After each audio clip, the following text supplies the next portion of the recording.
बताइए। Yes sir. ठीक है, तो चलिए हम लोग ऑप्टिक्स में हम लोग टॉपिक डिस्कस कर रहे थे पोलराइजेशन। पोलराइजेशन में हम लोग लास्ट टॉपिक जो डिस्कस किए थे वो था ये रिटार्डिंग प्लेट्स है ना। Retarding plates. रिटार्डिंग प्लेट्स क्या क्या पढ़े थे हम लोग? क्वार्टर वेव प्लेट है ना, क्वार्टर वेव प्लेट और हाफ वेव प्लेट। हाँ। तो क्वार्टर वेव प्लेट में अगर आप ये कह सकते हैं ओ रे और ई रे है ना, ये इनके बीच में जो पार्ट डिफरेंस था कितना था? ये लेमडा बाई टू था और इसमें लेमडा बाई, नहीं लेमडा बाई फोर था ना इसमें। ठीक है, तो इसको ऐसे लिखा गया था कि हम लोग ऐसे लिखे थे कि जैसे ओ रे है और उसका रिफ्रैक्टिव इंडेक्स एनओ हो गया, ठीक है ना, और ई रे के लिए क्रिस्टल का रिफ्रैक्टिव इंडेक्स एनई, और इसको थिकनेस से मल्टीप्लाई करेंगे तो that should be equal to four. ये होगा, और इसमें होगा एनओ माइनस एनई और इंटू डी, और ठीक है ना, this will be equal to lambda, नहीं D is equal to lambda by two है ना, ये हाफ है ना, तो हाफ में हाफ इतना हो जाता है। ठीक है, तो ये बेसिक कॉन्सेप्ट था, ठीक है ना इसका। ठीक है, तो देखो इसमें जो है ना, जैसे लेमडा बाई फोर है, ठीक है, लेमडा बाई फोर, तो इससे हम लोग फेज डिफरेंस निकाले थे है ना, फेज डिफरेंस। तो मतलब path difference lambda by four होता है, तो पार्ट डिफरेंस कितना आ रहा था? पाई बाई टू है ना। ठीक है, और इसमें आ रहा था पाई। तो देखो क्या होता है कि जैसे पाई है ना फेज डिफरेंस लाइट वगैरह केस में, पाई या फिर क्या बोलते हैं, आगे चल के आप लोग देखोगे कि जैसे टू पाई, ठीक है ना, और थ्री पाई फोर पाई ये ऑलमोस्ट एक जैसे ही होते हैं, ठीक है ना, थोड़ा बहुत का डिफरेंस आएगा, ठीक है ना। तो जैसे हाफ वे प्लेट है ना, तो इसमें अगर हम कह सकते हैं कि पार्ट डिफरेंस हमें लेमडा बाई टू इंट्रोड्यूस करना था, तो हम लेमडा बाई टू का कोई भी ऑड मल्टीपल इंट्रोड्यूस करेंगे ना तो ऑलमोस्ट सेम उसी, ऐसे भी जानते हो ना साइन कोसाइन फंक्शन में क्या होता है कि जैसे मान लीजिए साइन थीटा लिखा आपने प्लस उसमें टू पाई कर देते हो तो क्या होता है? तो ये भी बन जाता है फिर से साइन थीटा। तो इसीलिए अगर मान लो पाई लिखा हुआ है तो यहाँ पे हम थ्री पाई लिख दें, ठीक है ना, या फिर फाइव पाई लिख दें, है ना, एंड सो ऑन, तो ये सभी इक्विवेलेंट हो गए। तो उसी तरह से हाफ वे प्लेट में जो पार्ट डिफरेंस लिखा हुआ है ना, ये पार्ट डिफरेंस आप लेमडा बाई टू लिखिए, या फिर यहाँ पे ऑड मल्टीपल कर रहे हैं ना तो इसको three by three lambda by to कर दीजिए, या फिर five lambda by to, seven lambda by to, ठीक है ना। तो quarter wave, sorry half wave plate, देखो समझाने के लिए स्टार्टिंग में बताया जाता है कि पार्ट डिफरेंस जो एक्चुअल में होना चाहिए, ऑप्टिकल, इसको पार्ट डिफरेंस नहीं बोलते बल्कि एक्चुअल में होता है ऑप्टिकल पार्ट डिफरेंस। तो ओ रे और ई रे के बीच में जो ऑप्टिकल पार्ट डिफरेंस होना चाहिए वो कितना होना चाहिए? Lambda by to. लेकिन लेमडा बाई टू का कोई भी ऑड मल्टीपल भी अगर आ रहा है ना पार्ट डिफरेंस, तो भी हम ऐसे प्लेट को क्या बोलेंगे? Half way plate. तो इसको हम लोग हाफ वे प्लेट ही कहेंगे।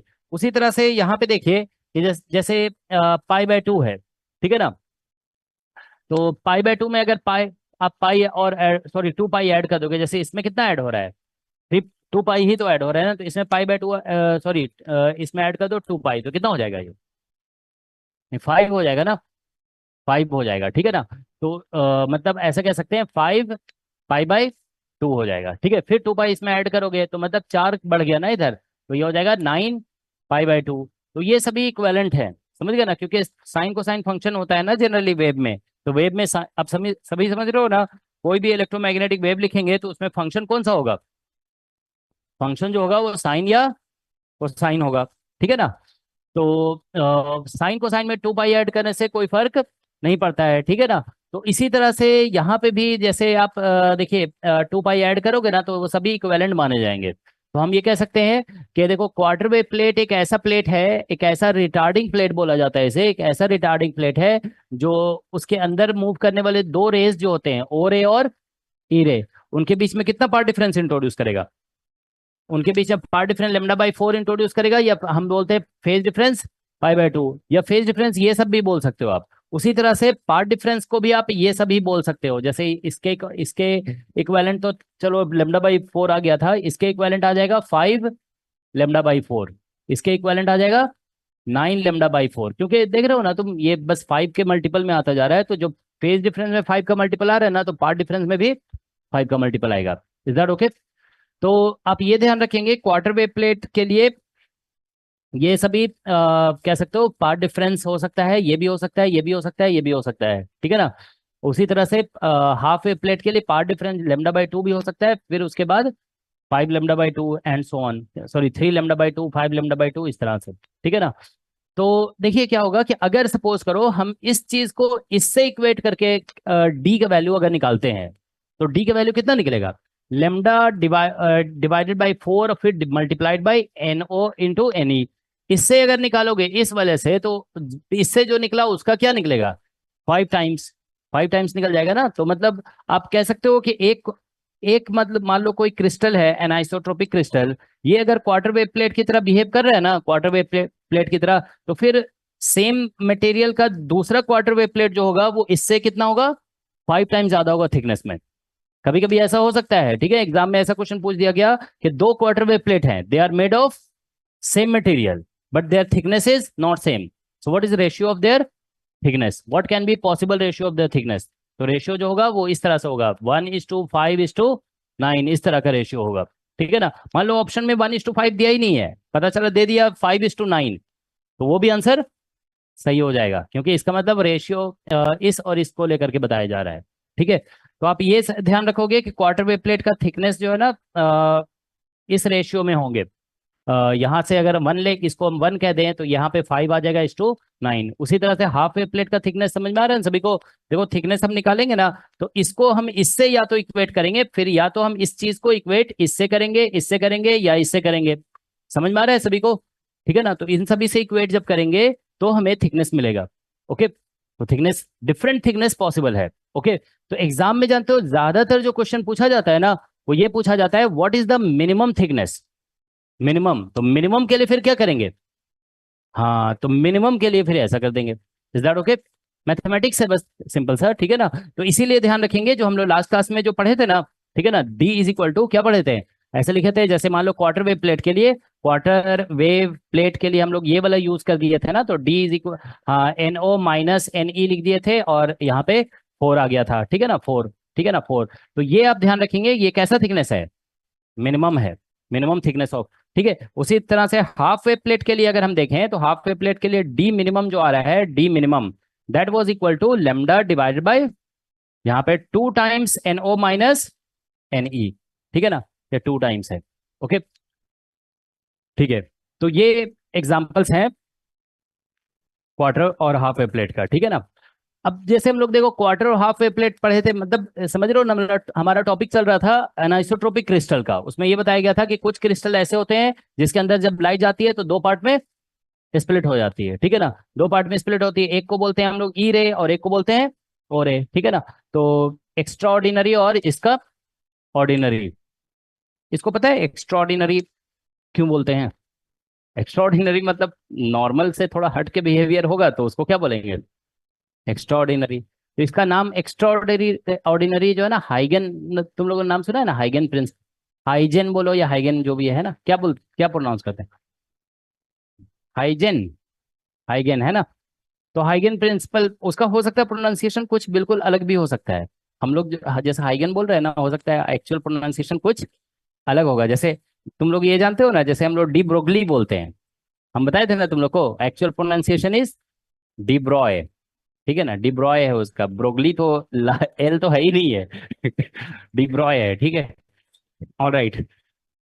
तो इसको जानते हो, मतलब हाइगन ने एनालाइज किया, डबल रिफ्रैक्शन फेनोमेना था ना, याद है ना, लास्ट क्लास में बताया था ना, डबल रिफ्रैक्शन, डबल रिफ्रैक्शन में क्या होता है, लाइट अंदर जाती है तो दो पार्ट में स्प्लिट कर जाती है, तो उसी को that phenomena is called double refraction. तो डबल रिफ्रैक्शन को जब हाइगन ने एनालाइज किया, डिटेल में स्टडी किया, तो उसने कहा कि एक लाइट तो पूरे स्नेल्स लॉ को फॉलो कर रही है, लेकिन द अदर वन इज मतलब नॉट फॉलोइंग, मतलब इसका ऑर्डिनरी बिहेवियर नहीं है बल्कि एक्स्ट्रा ऑर्डिनरी बिहेवियर है, तो उसने ही नाम रख दिया इसका एक्स्ट्रा ऑर्डिनरी रे, ठीक है ना। तो ठीक है, तो हम लोग एक और डिस्कस कर लेते हैं, there is something called full wave plate, wave plate. तो फुल वेव प्लेट क्या होगा कि जैसे हम लोग लास्ट क्लास में पढ़े थे ना कि क्वार्टर वेव, देखो it introduces, it introduces path difference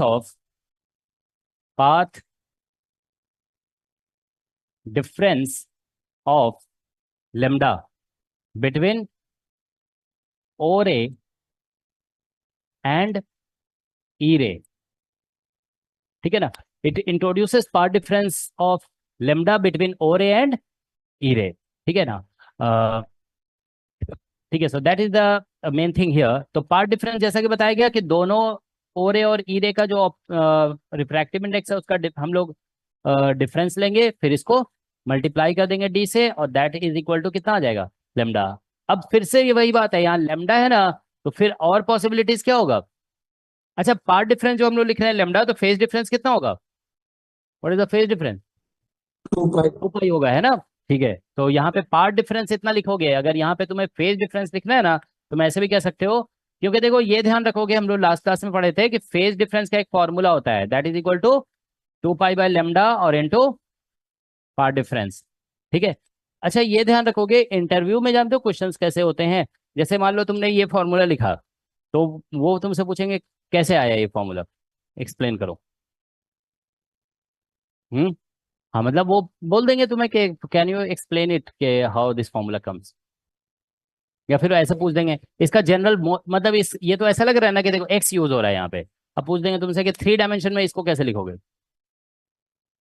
hmm, delta R तो वेक्टर हो जाएगा ना वो, ये तो फेज डिफरेंस वेक्टर नहीं है।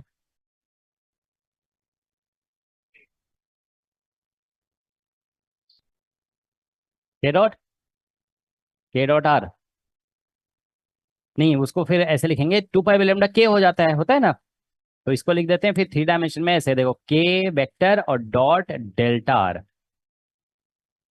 पोजीशन 3 डायमेंशन है ना, तो ये हो जाएगा, ठीक है ना। ठीक है, तो इसको ये ध्यान रखोगे कि फेज डिफरेंस को 3 डायमेंशन में ऐसे लिखते हैं, ठीक है। इसको हम बता देंगे कैसे आता है, कहाँ से आता है ये, ठीक है ना, ये डिस्कस कर देंगे हम, ठीक है। तो अभी देखो, फॉर द टाइम बीइंग, अगर हम पाथ डिफरेंस जो यहाँ पे दिया गया है लेमडा, लिखा गया ना, introduces path difference of lambda between O ray and E रे, तो अगर लेमडा पाथ डिफरेंस इंट्रोड्यूस करोगे, यहाँ लेमडा पुट करोगे, तो लेमडा लेमडा कैंसिल हो जाएगा, तो बचेगा कितना, 2 पाई। तो तुम ऐसे भी कह सकते हो कि इंट्रोड्यूसेस पाथ डिफरेंस, या यहाँ पे ब्रैकेट में लिखना चाहते हो तो ऐसे लिख दो, फेज कितना लिखेंगे, phase difference equal to 2 pi, है ना, phase difference of 2 pi, all right. So it introduces phase difference of 2 pi, ठीक है, और part difference of lambda between O ray and E रे, तो इसलिए इस तरह से लिख दिया जाएगा। अब देखो 2 पाई में तुम ऐड करोगे फिर से नेक्स्ट, ठीक है ना, तो क्या आ जाएगा, मतलब हमने बताया ना 2 पाई में प्लस ऐड करोगे तो आ जाएगा 4 पाई, ठीक है ना, इस तरह से फिर मल्टीपल में चेंज होता जाएगा, ठीक है ना। तो यहाँ पे हम बेसिकली यहाँ पे ऐसे कह सकते हैं, मतलब देखो लेमडा ये हो जाएगा 2 लेमडा, 3 लेमडा, ठीक है ना, ये सभी हो सकते हैं। नहीं, 3 नहीं होगा, कितना होगा, नहीं नहीं, 2 लेमडा भी, इस लेमडा से 3 लेमडा आ जाएगा ना, नहीं आएगा, क्यों नहीं आएगा, 3 लेमडा आ जाएगा, क्योंकि हर लेमडा में तो पाई, देखो यहाँ पे एक मिनट समझो, लेमडा अगर हम पार्ट डिफरेंस देखेंगे तो फेज डिफरेंस कितना आएगा, 2 पाई, तो 2 पाई का तो जंप होता जाएगा ना एवरी लेमडा में, तो यहाँ पे हो जाएगा 3 लेमडा, 4 लेमडा, सभी होंगे, ठीक है ना, एंड सो ऑन। तो जो फुल वेव प्लेट होगा ना, फुल वेव प्लेट में आप ऐसे कह सकते हो, ये जो क्वांटिटी होगा इन सब के इक्वल होगा, लेकिन फिर वही बात होगी कि इसका मिनिमम थिकनेस की बात करें अगर हम, मिनिमम थिकनेस तो कितना हो जाएगा, लेमडा अपॉन ये वाला यूज करना होगा, N0 - NE, ये यूज करना होगा मिनिमम थिकनेस के लिए, तो फुल वेब प्लेट का मिनिमम थिकनेस इतना हो जाएगा। अब जानते हो एग्जाम में कभी भी कुछ भी पूछा जा सकता है, देखो जैसे कभी मान लो ये बोल दिया गया कि देर इज, हम यहाँ पे देखो इन सभी का, जैसे हम इसका नाम दे रहे हैं फुल वेब प्लेट, एक नाम दिया हमने हाफ वेब प्लेट, एक नाम दिया हमने क्वार्टर वेब प्लेट, इन सब का कॉमन नेम जो है ना वो क्या है, रिटार्डिंग प्लेट, ठीक है ना। तो कभी एग्जाम में ऐसा क्वेश्चन आ सकता है कि there is a retarding plate, it is introducing A phase difference of, मान लो पाई/3 दे दिया, समझ गया ना, तो तुम्हें ऐसे करना पड़ेगा, फेज डिफरेंस पाई/3 दिया जाएगा ना, तो यहाँ पे पुट करोगे पाई/3, तो पाई/3 पुट करोगे तो पाई पाई कैंसिल हो जाएगा, तो पाथ डिफरेंस जो निकलेगा ना वो लेमडा/6 आ जाएगा, आ जाएगा ना, इट विल बी लेमडा/6, ठीक है, that will be part difference. तो पार्ट डिफरेंस लेमडा/सी हो जाएगा, लेमडा/6 आ जाएगा, तो NO - NE into D is equal to, फिर लिखेंगे लेमडा/6। तो फिर आप मतलब समझ रहे हो, ऐसा क्वेश्चन पूछा जा सकता है कि there is a retarding plate it is introducing path phase difference दिया जा सकता है, थोड़ा सा कैलकुलेशन कराएंगे ना, इतना डायरेक्ट भी नहीं दे देंगे, ठीक है ना। फेज डिफरेंस दे दिया π/3, यहाँ से निकाला λ π/6, ठीक है। So what should be it's thickness, ऐसे पूछा जा सकता है, थिकनेस क्या होना चाहिए इसका, ठीक है ना। तो बस निकल जाएगा यहाँ से, लैम्डा जो निकलेगा वो लैम्डा, मतलब सॉरी पार्ट डिफरेंस जो निकलेगा वो यहाँ पे पुट करोगे, है ना। मतलब ये अभी तो पार्ट डिफरेंस कितना है, लैम्डा है, तो इसलिए लैम्डा लिख रहे हैं। अगर मान लो आ जाता है λ/6 तो यहाँ पे λ/6 लिखेंगे, ठीक है। तो इस तरह से ये क्वेश्चन सॉल्व हो जाएगा, ठीक है। और राइट, तो ये तो हो गया इंट्रोडक्शन ऑफ डिफरेंट प्लेट्स, ठीक है।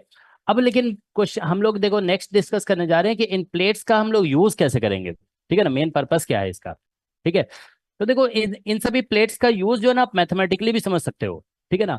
मैथमेटिकली अगर हम समझें, देखो कि जैसे आप देखिए कोई भी वेव होता है, जैसे प्लेन वेव है, प्लेन वेव को आप कैसे लिखते हो, साइन ऐसे लिखते हो ना, E is equal to E naught sine, और क्या लिखते हो, के जेड माइनस ओमेगा टी, मान लो हमने ऐसे लिख दिया, ठीक है ना। और इसमें आई कैप हम लिख देते हैं, तो ये कौन सा वेव है, प्लेन पोलराइज्ड वेव है, इसका इलेक्ट्रिक फील्ड हमेशा किधर है, आई कैप में, so it is plane polarized wave, ठीक है। तो अब आप देखिए कि अगर हम बोलते हैं इसमें 2 पाई ऐड कर दो, तुम ऐड 2 पाई, तो क्या होगा, प्लेन पोलराइज नहीं लाइट। तुम लोग जानते हो, थोड़ा ज्यादा एडवांस लेवल की थिंकिंग मत लाया करो, ठीक है।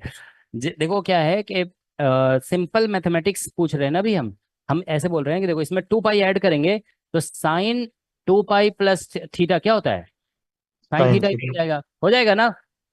तो तुम देखो यहाँ पे 2 पाई ऐड करने से मतलब कोई भी चेंज नहीं आएगा। तो इसका ये मतलब हुआ कि अगर हम इस वेव को फुल वेव प्लेट, क्योंकि फुल वेव प्लेट कितना फेज डिफरेंस इंट्रोड्यूस कर रहा है, तो फुल वेव प्लेट से अगर हम इसको क्रॉस करा देंगे ना, तो इसमें कोई भी चेंज नहीं आने वाला है, ठीक है ना, because it introduces part difference of 2 पाई। तो 2 पाई अगर किसी चीज में ऐड भी कर दो तो कोई चेंज नहीं आने वाला है। अब ऐसे सोचिए कि इसको हम इंट्रोड्यूस कर दें अगर क्या बोलते हैं हाफ वेव प्लेट से, हाफ वेव प्लेट से मान लो पास करते हैं, तो हाफ वेव प्लेट का रोल क्या है, हाफ वेव प्लेट इंट्रोड्यूस कर रहा है फेज डिफरेंस कितना, पाई। तो पाई अगर ये इंट्रोड्यूस कर देगा, ठीक है ना, मान लो इसमें, तो देखो क्या होगा, इसमें पाई इंट्रोड्यूस करोगे अगर, ठीक है ना। तो अभी ऐसा होता है ना, साइन पाई प्लस थीटा, अच्छा वो भी माइनस साइन थीटा होता है ना, माइनस साइन थीटा, तो माइनस वगैरह कुछ हो जाएगा, तो मतलब थोड़ा सा चेंज आ रहा है, लेकिन ओवरऑल नेचर चेंज नहीं हो रहा है ना, ऐसा लग रहा है ना। तो मतलब ऐसा लग रहा है कि कुछ चेंज आ सकता है, मगर नेचर ओवरऑल चेंज नहीं होगा, कुछ प्लस से माइनस हो जा रहा है, ठीक है। तो मतलब ऐसा लग रहा है कि हाफ वेव प्लेट से क्रॉस कराने पे चेंज तो आएगा, लेकिन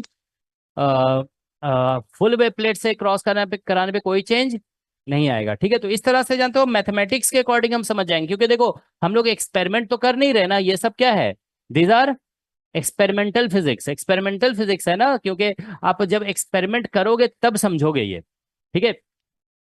ऐसे जानते हो फिजिक्स जो मतलब रियली सीखना चाहते हैं ना, वो मतलब जिनको एक्सपेरिमेंट में इंटरेस्ट है, वो लोग फिर ऐसा करते हैं कि जैसे ये पढ़ रहे हैं, ठीक है ना, तो फिर पूरा इसका apparatus, जब मान लो कॉलेज में है तो कॉलेज में जा करके फिर ये सब करके देखते हैं, ठीक है।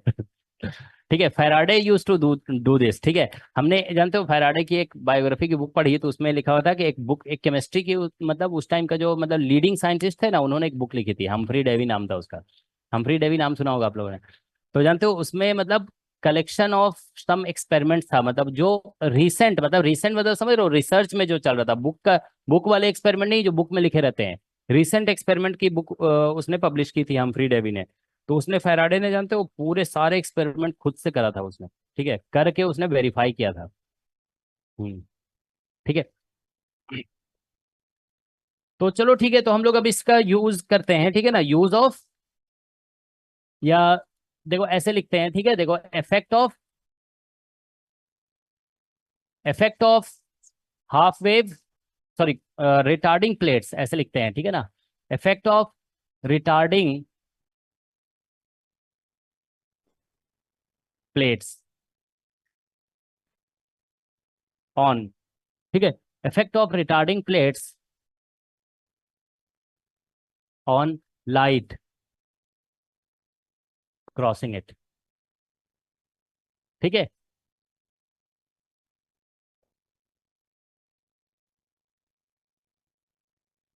लाइट जो क्रॉस कर रहा है किसी भी रिटार्डिंग प्लेट को, तो उस पे क्या बोलते हैं, रिटार्डिंग प्लेट का क्या इफेक्ट होगा वो हम लोग पहले डिस्कस करने जा रहे हैं, ठीक है ना। तो ये तो देखिए हम लोग थ्योरेटिकली डिस्कस करेंगे, ठीक है, ऑब्वियसली क्या है, क्योंकि हम लोग एक्सपेरिमेंट तो कर नहीं रहे हैं अभी, ठीक है। तो एक बार फिर से हम थोड़ा सा रिकैप करते हैं। देखो पिछले क्लास में जो अब बताया गया था आप लोग को, रिकैप, देखो हम ये बताए थे कि कोई भी रिटार्डिंग प्लेट जो होता है ना, quarter wave plate, half wave plate, इसका ये फीचर है, देखो डिजाइन, मतलब इसकी डिजाइनिंग ही ऐसी होती है कि इसका जो ऑप्टिक एक्सिस होता है ना वो प्लेन के पैरेलल होता है, ठीक है ना। ये ऑप्टिक एक्सिस जिसको बोला गया था, ऑप्टिक एक्सिस एक ऐसा डायरेक्शन होता है जिसके अलोंग ओ रे और ए रे, ई रे की स्पीड सेम होती है, ठीक है ना।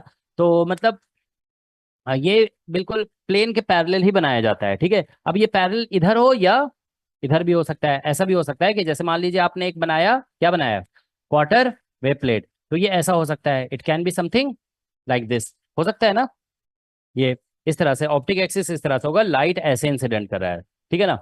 अब लाइट देखो ऐसे इंसिडेंट कर रहा है तो इलेक्ट्रिक फील्ड इसका जरूरी नहीं कि ऐसे हो। अगर देखो इलेक्ट्रिक फील्ड ऐसा होगा तो क्या होगा, electric field will be parallel to optic axis, directly parallel हो जाएगा, और कोई भी कंपोनेंट परपेंडिकुलर नहीं होगा, क्योंकि पैरेलल है अगर तो फिर परपेंडिकुलर कंपोनेंट तो जीरो हो जाएगा ना। लेकिन ऐसा भी तो हो सकता है कि देखो सपोज लाइट, इसको पहले समझ लो उसके बाद फिर हम लोग टॉपिक स्टार्ट करेंगे, ठीक है। देखो लाइट अगर ऐसे जा रही है तो इलेक्ट्रिक फील्ड हम जानते हैं कि जनरली प्रोपेगेशन के डायरेक्शन पे कैसा होता है, परपेंडिकुलर होता है ना, परपेंडिकुलर होता है ना ऐसे इधर। अब लेकिन इधर ही नहीं होगा, जरूरी नहीं, ऐसे भी हो सकता है, इधर भी हो सकता है ना, it can be like this also, ठीक है। या फिर ऐसा भी हो सकता है, तो तुम ऐसे इमेजिन करो कि ये ऐसे गया यहाँ पे और ऑप्टिक एक्सिस ऐसे वर्टिकल है इधर, तो मतलब समझ में आ रहा है। देखो इलेक्ट्रिक फील्ड किधर है, थोड़ा स्लैंटिंग है। मान लो इलेक्ट्रिक फील्ड जो है इसका वो वर्टिकल से 30 डिग्री पे है, लेकिन ऑप्टिक एक्सिस किधर है, वर्टिकल। समझ रहे हो ना, हम ऑप्टिक एक्सिस को वर्टिकल मान रहे हैं। तो मतलब ये जो इलेक्ट्रिक फील्ड होगा ना उसका एक कंपोनेंट हो सकता है पैरेलल टू ऑप्टिक एक्सिस और एक component perpendicular to optic axis, हो सकता है ना। लेकिन कभी कभी ऐसा नहीं भी हो सकता है, जैसे मान लो इलेक्ट्रिक फील्ड इधर है तो सिर्फ क्या होगा, वो ऑप्टिक एक्सिस के पैरेलल होगा, तो सिर्फ पैरेलल कंपोनेंट होगा, ठीक है ना, परपेंडिकुलर कोई कंपोनेंट नहीं होगा, ठीक है। तो जानते हो जैसे प्लेन पोलराइज लाइट को जब हम पास करेंगे ना, तो मान लो अगर इसका पोलराइजेशन मतलब इलेक्ट्रिक फील्ड इधर है तो हम कह देंगे कि उसका एक कंपोनेंट हम ले सकते हैं पैरेलल टू ऑप्टिक एक्सिस और एक कंपोनेंट ले सकते हैं perpendicular to optic axis. Is this clear, ठीक है। अब देखो लास्ट क्लास में एक चीज और बताए थे कि जैसे लाइट जब क्रिस्टल के अंदर जाती है ना, देखो यही एक दो छोटी छोटी बातें हैं जो अगर तुम कैच कर लोगे ना तो फिर सब कुछ समझ में आ जाएगा, ठीक है। तो इसीलिए हम रिपीट कर रहे हैं। तो हमने बताया था कि जैसे क्रिस्टल के अंदर लाइट जाती है तो दो पार्ट में ऐसे स्प्लिट हो गई मान लो, ठीक है ना। तो दो पार्ट में स्प्लिट हुई लाइट, ठीक है। तो इसमें क्या होता है कि, ठीक है, if it has split into two parts, ठीक है, तो उसमें एक मान लो ये ऑप्टिक एक्सिस है, ठीक है ना। सपोज करो कि ऐसे दिखाते हैं, सपोज करो ये दो पार्ट में स्प्लिट हुआ ही है। अब इसमें कोई एक ऑप्टिक एक्सिस है यहाँ पे, suppose this is optic axis. Optic axis किधर भी हो सकता है, ठीक है ना, इसको हम बोल देते हैं ओ रे है और ये है ई रे। तो हम ये बताए थे कि ओ रे का जो इलेक्ट्रिक फील्ड होता है ना, वो इन दोनों रे मतलब ये जो ऑप्टिक एक्सिस का लाइन है और ये जो प्रोपिगेशन डायरेक्शन है, इससे जो प्लेन बना उसके परपेंडिकुलर होता है, इसका इलेक्ट्रिक फील्ड इधर होगा, ऐसे ऐसे ही बताया था ना। हाँ, और इसका बताए थे कि ई रे, देखो ये जो ई रे का डायरेक्शन है और ऑप्टिक एक्सिस उससे एक प्लेन बन रहा है, तो इसके क्या होगा, पैरेलल हो जाता है, ये पैरेलल हो जाता है, ठीक है ना, इसके पैरेलल होता है इलेक्ट्रिक फील्ड जो है ना। तो मतलब आप ये ध्यान रखोगे कि ई रे, अगर शॉर्ट में लिखना है तो बस इतना याद रखो कि इलेक्ट्रिक फील्ड, ई रे का जो इलेक्ट्रिक फील्ड होता है ना, इलेक्ट्रिक फील्ड वो क्या होता है, parallel to optic axis, parallel to optic axis. और ओ रे का जो इलेक्ट्रिक फील्ड होगा, ओ रे का electric field this is perpendicular to optic axis. ये चीज बस याद रखो, ठीक है ना। तो तो इनफैक्ट जानते हो, देखो कभी अगर ऐसा होगा ना कि देखो अगर इलेक्ट्रिक फील्ड ऑप्टिक एक्सिस के पैरेलल हो गया, ठीक है ना, मतलब ये, अच्छा सॉरी हम ऑप्टिक एक्सिस लिख दिए, मतलब ये शॉर्ट में बोल रहे हैं, मतलब एक प्लेन बनता है, समझ रहे हो ना, कि ऑप्टिक एक्सिस और इंसिडेंट लाइट है ना। मतलब ऑप्टिक एक्सिस और क्या होगा, ये लाइट रे, मतलब समझ गया ना, ऑप्टिक एक्सिस और लाइट रे से दोनों मिलकर के एक प्लेन बनाते हैं, ठीक है ना। तो उस प्लेन के क्या होता है, ये पैरेलल होता है। और क्या बोलते हैं यहाँ पे और एक केस में इलेक्ट्रिक फील्ड जो होता है ऑप्टिक एक्सिस और लाइट रे से जो प्लेन बन रहा है, ठीक है ना, लाइट रे, इसका जो प्लेन बन रहा है उसके क्या होता है, ये परपेंडिकुलर। नहीं तो हम बोलना ये चाह रहे हैं ना कि देखो अभी हमारे केस में डिस्कशन ऐसा होगा कि क्योंकि ऑप्टिक एक्सिस प्लेन के पैरेलल है ना, और इलेक्ट्रिक फील्ड इधर से आ रहा है, सॉरी लाइट इधर से आ रही है, तो इलेक्ट्रिक फील्ड जानते हो क्या होगा, हम ऐसे भी अगर होगा ना तो हम उसका एक कंपोनेंट ऑप्टिक एक्सिस के पैरेलल लेंगे और ऑप्टिक एक्सिस के परपेंडिकुलर लेंगे। समझ में आ रहा है सभी को। ठीक है, इलेक्ट्रिक फील्ड इधर होगा तो हम उसको ऑप्टिक एक्सिस के पैरेलल और परपेंडिकुलर रिजॉल्व कर सकते हैं। तो मतलब क्वार्टर वेव प्लेट या किसी भी रिटार्डिंग प्लेट के केस में जानते हो क्या होता है कि एक इलेक्ट्रिक फील्ड होता है पैरेलल टू ऑप्टिक एक्सिस और एक इलेक्ट्रिक फील्ड होता है परपेंडिकुलर। तो जो पैरेलल टू ऑप्टिक एक्सिस होगा ना, the component which is parallel to optic axis, उसी को हम लोग बोल देंगे ई रे, क्योंकि यहाँ पे देख रहे हो इलेक्ट्रिक फील्ड क्या हो रहा है, ऑप्टिक एक्सिस के पैरेलल मतलब प्लेन के पैरेलल हो रहा है, लेकिन अब शॉर्ट में हम ऐसे बोलेंगे कि electric field is parallel to optic axis. ठीक है ना, इसके पैरेलल टू ऑप्टिक एक्सिस हो जाएगा। और electric field perpendicular to optic axis तो क्या कहलाएगा, ओ रे।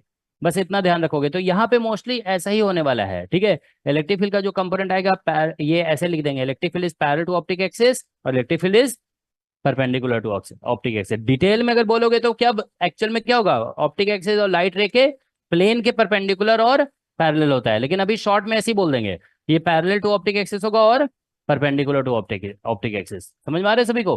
ठीक है, तो ठीक है, तो बस इतना ध्यान रखोगे तो मतलब जो component parallel to optic axis होगा उसको हम बोलेंगे ई रे, और जो component perpendicular to optic axis होगा उसको क्या बोलेंगे, ओ रे। ठीक है, तो चलो अब डिस्कस करते हैं। ठीक है ना, तो अच्छा ये ध्यान रखेंगे आप कि लाइट जब ये क्रॉस कर जाएगा इधर से, ठीक है ना, तो फेज डिफरेंस किसके बीच में आता है, phase difference will develop between and E ray, है ना, ओ रे और ई रे के बीच में। ठीक है ना, ठीक है, तो हम लोग चलो देखते हैं। देखो effect of retarding plate on light crossing it. तो सबसे पहले हम लोग यहाँ पे लेते हैं, सपोज करो प्लेन पोलराइज लाइट। ठीक है ना, प्लेन पोलराइज लाइट थ्रू, ठीक है, थ्रू फुल वेव प्लेट। ठीक है ना, इसको एफ डब्ल्यू पी कर देते हैं, full wave plate. Plane polarise light को हमने लिया किसके थ्रू, फुल वेव प्लेट। ठीक है, तो एक प्लेन पोलराइज लाइट लिखते हैं। ठीक है, तो एक मिनट ऐसे देखो, हम यहाँ पे इससे जो बना रहे हैं ना ऐसे बना रहे हैं, एक ये आप लोग एक बना लोगे यहाँ पे ऐसे करके, ये मान लो हमारा प्लेट है, फुल वेव प्लेट। इसका ये जो डायरेक्शन है ना, देखो this direction I am calling Z direction. ठीक है, this direction I am calling, मतलब प्रोपेगेशन का जो डायरेक्शन उसको जेड बोल रहे हैं। ठीक है ना, लाइट इधर ही से आएगी। ठीक है ना, अब ये सब इरेज कर देते हैं, नहीं तो बड़ा कॉम्प्लिकेट लगेगा, है ना। तुम लोग को कॉन्सेप्ट समझ में आ गया ना? चलो अभी थोड़ा और डिस्कस करेंगे ना तो और समझ में आ जाएगा। क्वेश्चन जानते हो देखो इन सभी टॉपिक के बहुत आसान होते हैं, तो इसलिए मतलब इतना कॉन्सेप्ट क्लियर हो जाना चाहिए कि क्वेश्चन बन जाए एग्जाम में। ठीक है, तो देखिए ऐसा है कि लाइट ऐसे आ रही है और हम ये डायरेक्शन को हम बोल देते हैं, सपोज करो कि ये डायरेक्शन जो है ना ये ऑप्टिक एक्सिस है, दिस इज ऑप्टिक एक्सिस। और साथ में हम इसको बोल देते हैं, suppose this I am calling X, और इधर जो डायरेक्शन होगा ना ऐसे, this direction I am calling Y, और ये जो डायरेक्शन है this direction I am calling Z. Is that all right? तो अब देखिए ऐसा होगा ना कि आई क्रॉस जे करने से क्या बनता है के, तो वो वाला कोऑर्डिनेट वाला कन्वेंशन तो करेक्ट सेटिस्फाई हो रहा है ना यहाँ पे, आई क्रॉस जे करेंगे तो के आ भी जा रहा है, हो रहा है ना। ठीक है, अब देखिए ये तो पहले से सेट कर रखा है हमने कि ये ऑप्टिक एक्सिस है, किस डायरेक्शन में हमने ले रखा है ऑप्टिक एक्सिस को, एक्स डायरेक्शन में। अब सपोज करिए कि एक लाइट हमने यहाँ पे इंसिडेंट कराया। ठीक है ना, लाइट जो है ना वो कुछ ऐसा है कि इसका इलेक्ट्रिक फील्ड ना तो एक्स में है, मतलब ऐसे अगर इलेक्ट्रिक फील्ड हो जाता तो पैरेलल टू एक्स हो जाता, तो फिर हम इलेक्ट्रिक फील्ड में आई कैप लिखते हैं। अगर इलेक्ट्रिक फील्ड ऐसे होता तो हम क्या बोलते हैं, जे कैप। तो हम ऐसे नहीं लिख रहे हैं, हम यहाँ पे लिख रहे हैं ऐसे, देखो इंसिडेंट, देखो ये इलेक्ट्रिक फील्ड है इंसिडेंट लाइट का।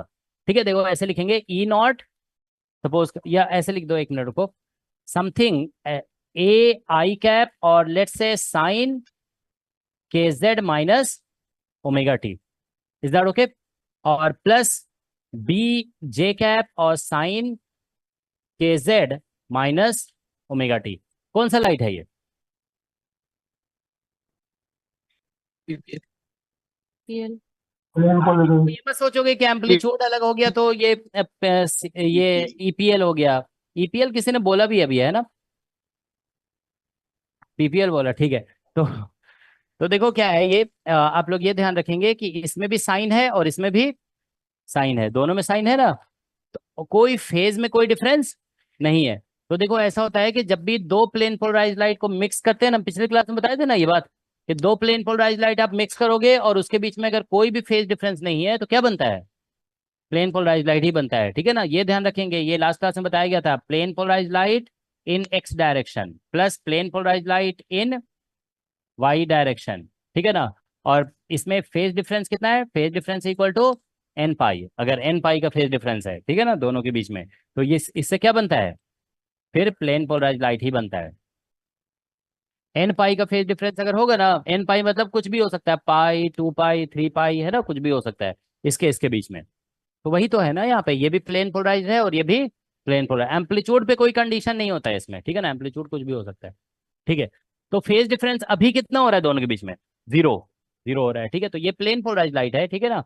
तो ये मान लेते हैं कि ये जो लाइट है ना, ये लाइट कौन सा है, इसको हम बोल दे रहे हैं इंसिडेंट लाइट है, ये इंसिडेंट लाइट। तो इंसिडेंट लाइट में देखो बेसिकली क्या हो रहा है कि ये आई कैप में भी इलेक्ट्रिक फील्ड है और जे कैप में भी है, समझ में आ रहा है। तो इसका मतलब नेट इलेक्ट्रिक फील्ड किधर है, कहीं और होगा, किसी और डायरेक्शन में, है ना। Net electric field in some other direction है, ठीक है। तो सम अदर डायरेक्शन में नेट इलेक्ट्रिक फील्ड है, समझ में आ रहा है ना। तो सम अदर डायरेक्शन में नेट इलेक्ट्रिक फील्ड हुआ ना, तो उसका कुछ एक्स कंपोनेंट होगा, कुछ वाई कंपोनेंट। तो वही एक्स और वाई कंपोनेंट ये दोनों है, these are the x and y component. मतलब ओवर हमको ऐसा नहीं दिखेगा लाइट में, लाइट में हमको कैसा दिखेगा, electric field is in some other direction, किसी डायरेक्शन में। हम अगर मेजरमेंट करते हैं ना, अगर इसका कि ये प्लेन पोलराइज लाइट है, इसका पोलराइजेशन किधर है, या कैसे पता करोगे, जैसे यहाँ पे हम पोलरॉइड रख देते हैं, उसको रोटेट कराते हैं, तो जहां पे इंटेंसिटी मैक्सिमम होगा, समझ रहे हो ना, जहां पे ऐसे रोटेट करोगे ना, जहां पे इंटेंसिटी मैक्सिमम होगा वही होगा उसका पोलराइजेशन का डायरेक्शन, यही तो होगा ना, ठीक है। तो वो आपको कुछ और मिलेगा, मतलब एक्स और वाई के बीच में कहीं पे आएगा, ओके, ठीक है। अब देखो ये जैसे इंसिडेंट हुआ, तो ये पार्ट जो है ना, देखो ऑप्टिक एक्सिस के पैरेलल है और ये पार्ट ऑप्टिक एक्सिस के परपेंडिकुलर है। तो जानते हो क्या है कि क्रिस्टल के अंदर इसी को बोला जाएगा ई रे और इसको बोला जाएगा ओ रे, क्योंकि ये ऑप्टिक एक्सिस के परपेंडिकुलर है। तो ये आप समझ रहे हो ना, क्रिस्टल के अंदर इसी का नाम दिया जाएगा ई रे और इसी का नाम दिया जाएगा ओ रे। अब आफ्टर देखो ये इंसिडेंट लाइट है, after passing through, after passing through crystal, ठीक है ना, क्रिस्टल बोल दो या हाफ वेव, यहाँ पे हम क्या बोल रहे हैं, अच्छा full wave plate, full wave plate से पास करने के बाद देखो इन दोनों के बीच में फेज डिफरेंस कितना होगा, फुल वेव 2 पाई, अभी बताए थे ना, फुल वेव प्लेट में 2 पाई भी बोल सकते हो, 2 पाई, 4 पाई, ये सब है ना। तो देखो after passing through full wave plate, electric field जो अब होगा ना, देखो यहाँ पे ऐसे लिखना पड़ेगा, ई डैश लिख देते हैं, मान लो suppose we write E dash, कहाँ गया, ये है, ठीक है ना। तो देखो हम मान लो इसको ई डैश ऐसे लिख देते हैं, ठीक है ना, ई डैश, ई डैश जो लिखेंगे ना, देखो इसके और इसके बीच में फेज डिफरेंस 2 पाई का आएगा, तो ऐसे लिखोगे ए आई और साइन इधर लिख दोगे ऐसे के जेड माइनस ओमेगा टी और प्लस बी जे कैप और साइन यहाँ पे क्या लिखोगे, के जेड माइनस ओमेगा टी और प्लस 2 पाई, ऐसे लिखना होगा। Is that okay. तो अब दिख रहा है ना, देखो इसके फेज में और इसके फेज में कितने का डिफरेंस है। अच्छा देखो इसमें 2 पाई किस में ऐड होगा, वो मतलब हमें डिस्कस करने की जरूरत नहीं है, वो फिर डिपेंड करता है कि पॉजिटिव क्रिस्टल है या नेगेटिव क्रिस्टल, वो सब फिर डिस्कशन आ जाता है, ठीक है ना। तो कहाँ गया है, ठीक है, समझ में आ रहा है ना, किसी में भी हम ऐड कर दे रहे हैं, ठीक है ना। ओ रे में ऐड कर दिए हम, यहाँ पे हम चाहते तो ई रे में भी ऐड कर सकते थे।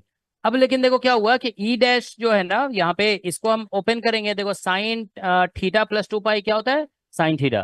तो मतलब अल्टीमेटली आप बताइए ई डैश इक्वल टू ई आ जाएगा कि नहीं आएगा, क्योंकि इससे जो आएगा ये टर्म आ गया।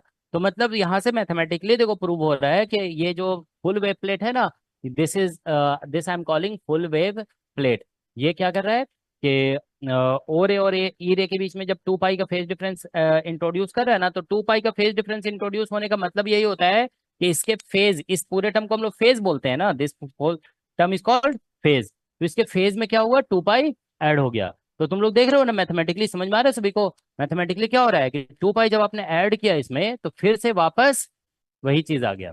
तो हम इसीलिए कहते हैं कि फुल वेव प्लेट से जब आप प्लेन पोलराइज लाइट को पास करोगे ना, तो कोई भी चेंज कुछ भी नहीं आएगा, मतलब एम्पलीट्यूड में तो ऐसे चेंज होता नहीं है, इसमें क्या बोलते हैं, जो प्ले पोलराइजेशन का डायरेक्शन है ना, वो भी चेंज नहीं होगा, ठीक है ना, नो चेंज, ठीक है ना। तो मतलब ये चीज आप यहाँ पे नोट में लिख लो कि ऑन पासिंग, ठीक है ना।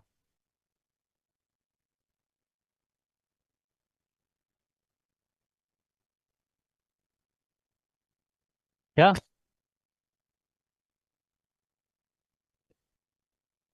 हम्म। नहीं नहीं, देखो क्या होता है।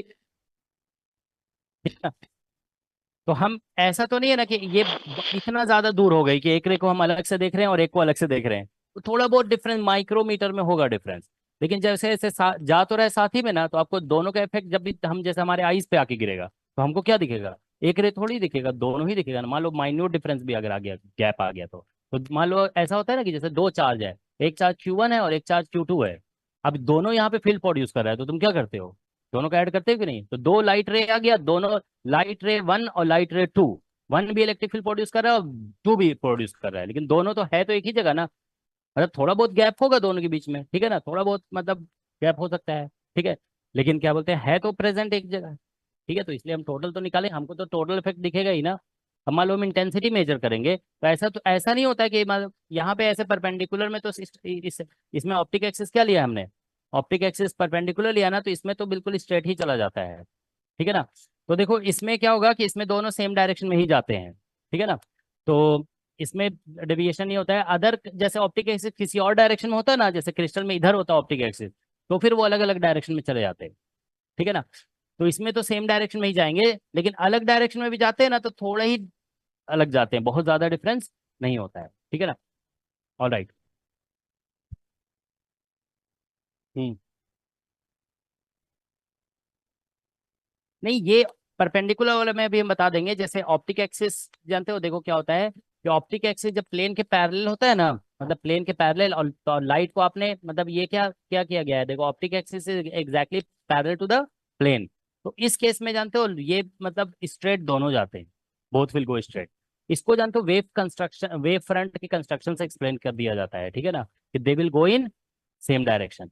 दोनों जान तो अलग अलग डायरेक्शन में कब जाते हैं, कि जब ऑप्टिक एक्सिस जो है ना किसी और डायरेक्शन में हो, ठीक है। तो आप ये ध्यान रखेंगे कि जैसे क्रिस्टल है ना, ऐसे मान लो कोई क्रिस्टल है, सपोज करो हम ऐसे दिखा रहे हैं, ये मान लो क्रिस्टल प्लेन है, ये ऑप ये ऐसे थिकनेस है इसका।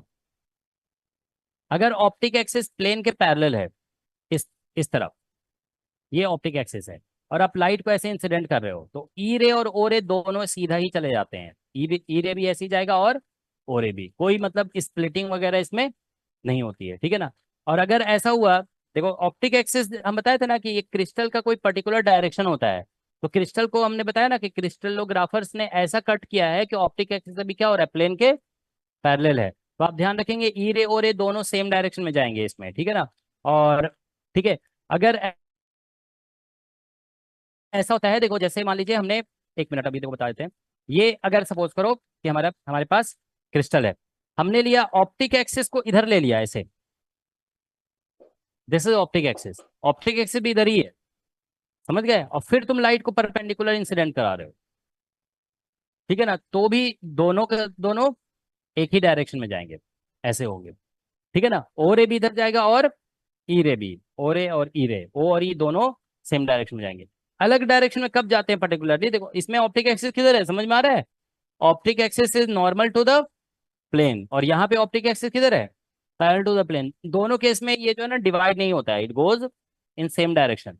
अब देखो कभी ऐसा हो सकता है कि क्रिस्टल को हमने ऐसा कट किया ना, कि मान लो ऐसे बना हुआ है,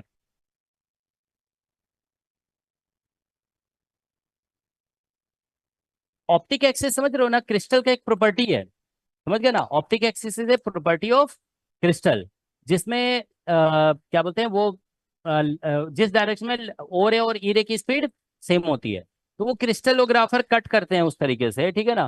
तो देखिए क्या होगा कि अगर मान लीजिए कभी ऑप्टिक एक्सिस जो है ना क्रिस्टल के अंदर की तरफ ऐसे कुछ है इधर, ये डायरेक्शन क्या है, ऑप्टिक एक्सिस। अब आपने लाइट को ऐसे इंसिडेंट कराया, ये प्लेन के पैरेलल नहीं भी हो सकता, अंदर की तरफ हो सकता है, ठीक है ना। तो इस केस में ऐसा हो सकता है कि लाइट ऐसे और ऐसे चली जाए, एक तो ओ रे तो परपेंडिकुलर सीधा चला जाएगा, और एक ये ई रे हो जाएगा और ये ओ रे, ऐसा हो सकता है। तो ऐसा जो केस होता है ना, लाइट डेफिनेटली स्प्लिट कर जाती है, ठीक है ना। वो मतलब कब होता है, जब ये जो ऑप्टिक एक्सिस है वो ना तो प्लेन के परपेंडिकुलर है और ना ही प्लेन के पैरेलल है, वो किसी और डायरेक्शन में है, तब पर्टिकुलरली ऐसा स्प्लिटिंग होता है, ठीक है ना।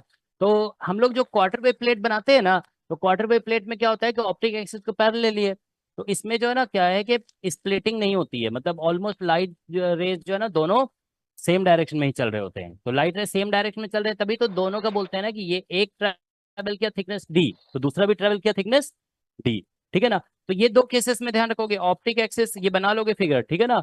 ऑप्टिक एक्सिस अगर प्लेन के पैरेलल है और प्लेन के परपेंडिकुलर है तो इसमें स्प्लिटिंग नहीं होती है। ये ई रे और ए दोनों सेम डायरेक्शन में जाते हैं, होती है स्प्लिटिंग में, मतलब स्प्लिटिंग हो रही है यहाँ पे भी, मगर ये सेपरेट नहीं हो रहा। स्प्लिटिंग किस सेंस में हो रही है जान रहे हो? देखो जैसे कि अगर देखिए ये हमारा ऑप्टिक एक्सिस है, तो ई रे का इलेक्ट्रिक फील्ड इधर आ जाएगा और ओ रे का इलेक्ट्रिक फील्ड इधर आ जाएगा ना।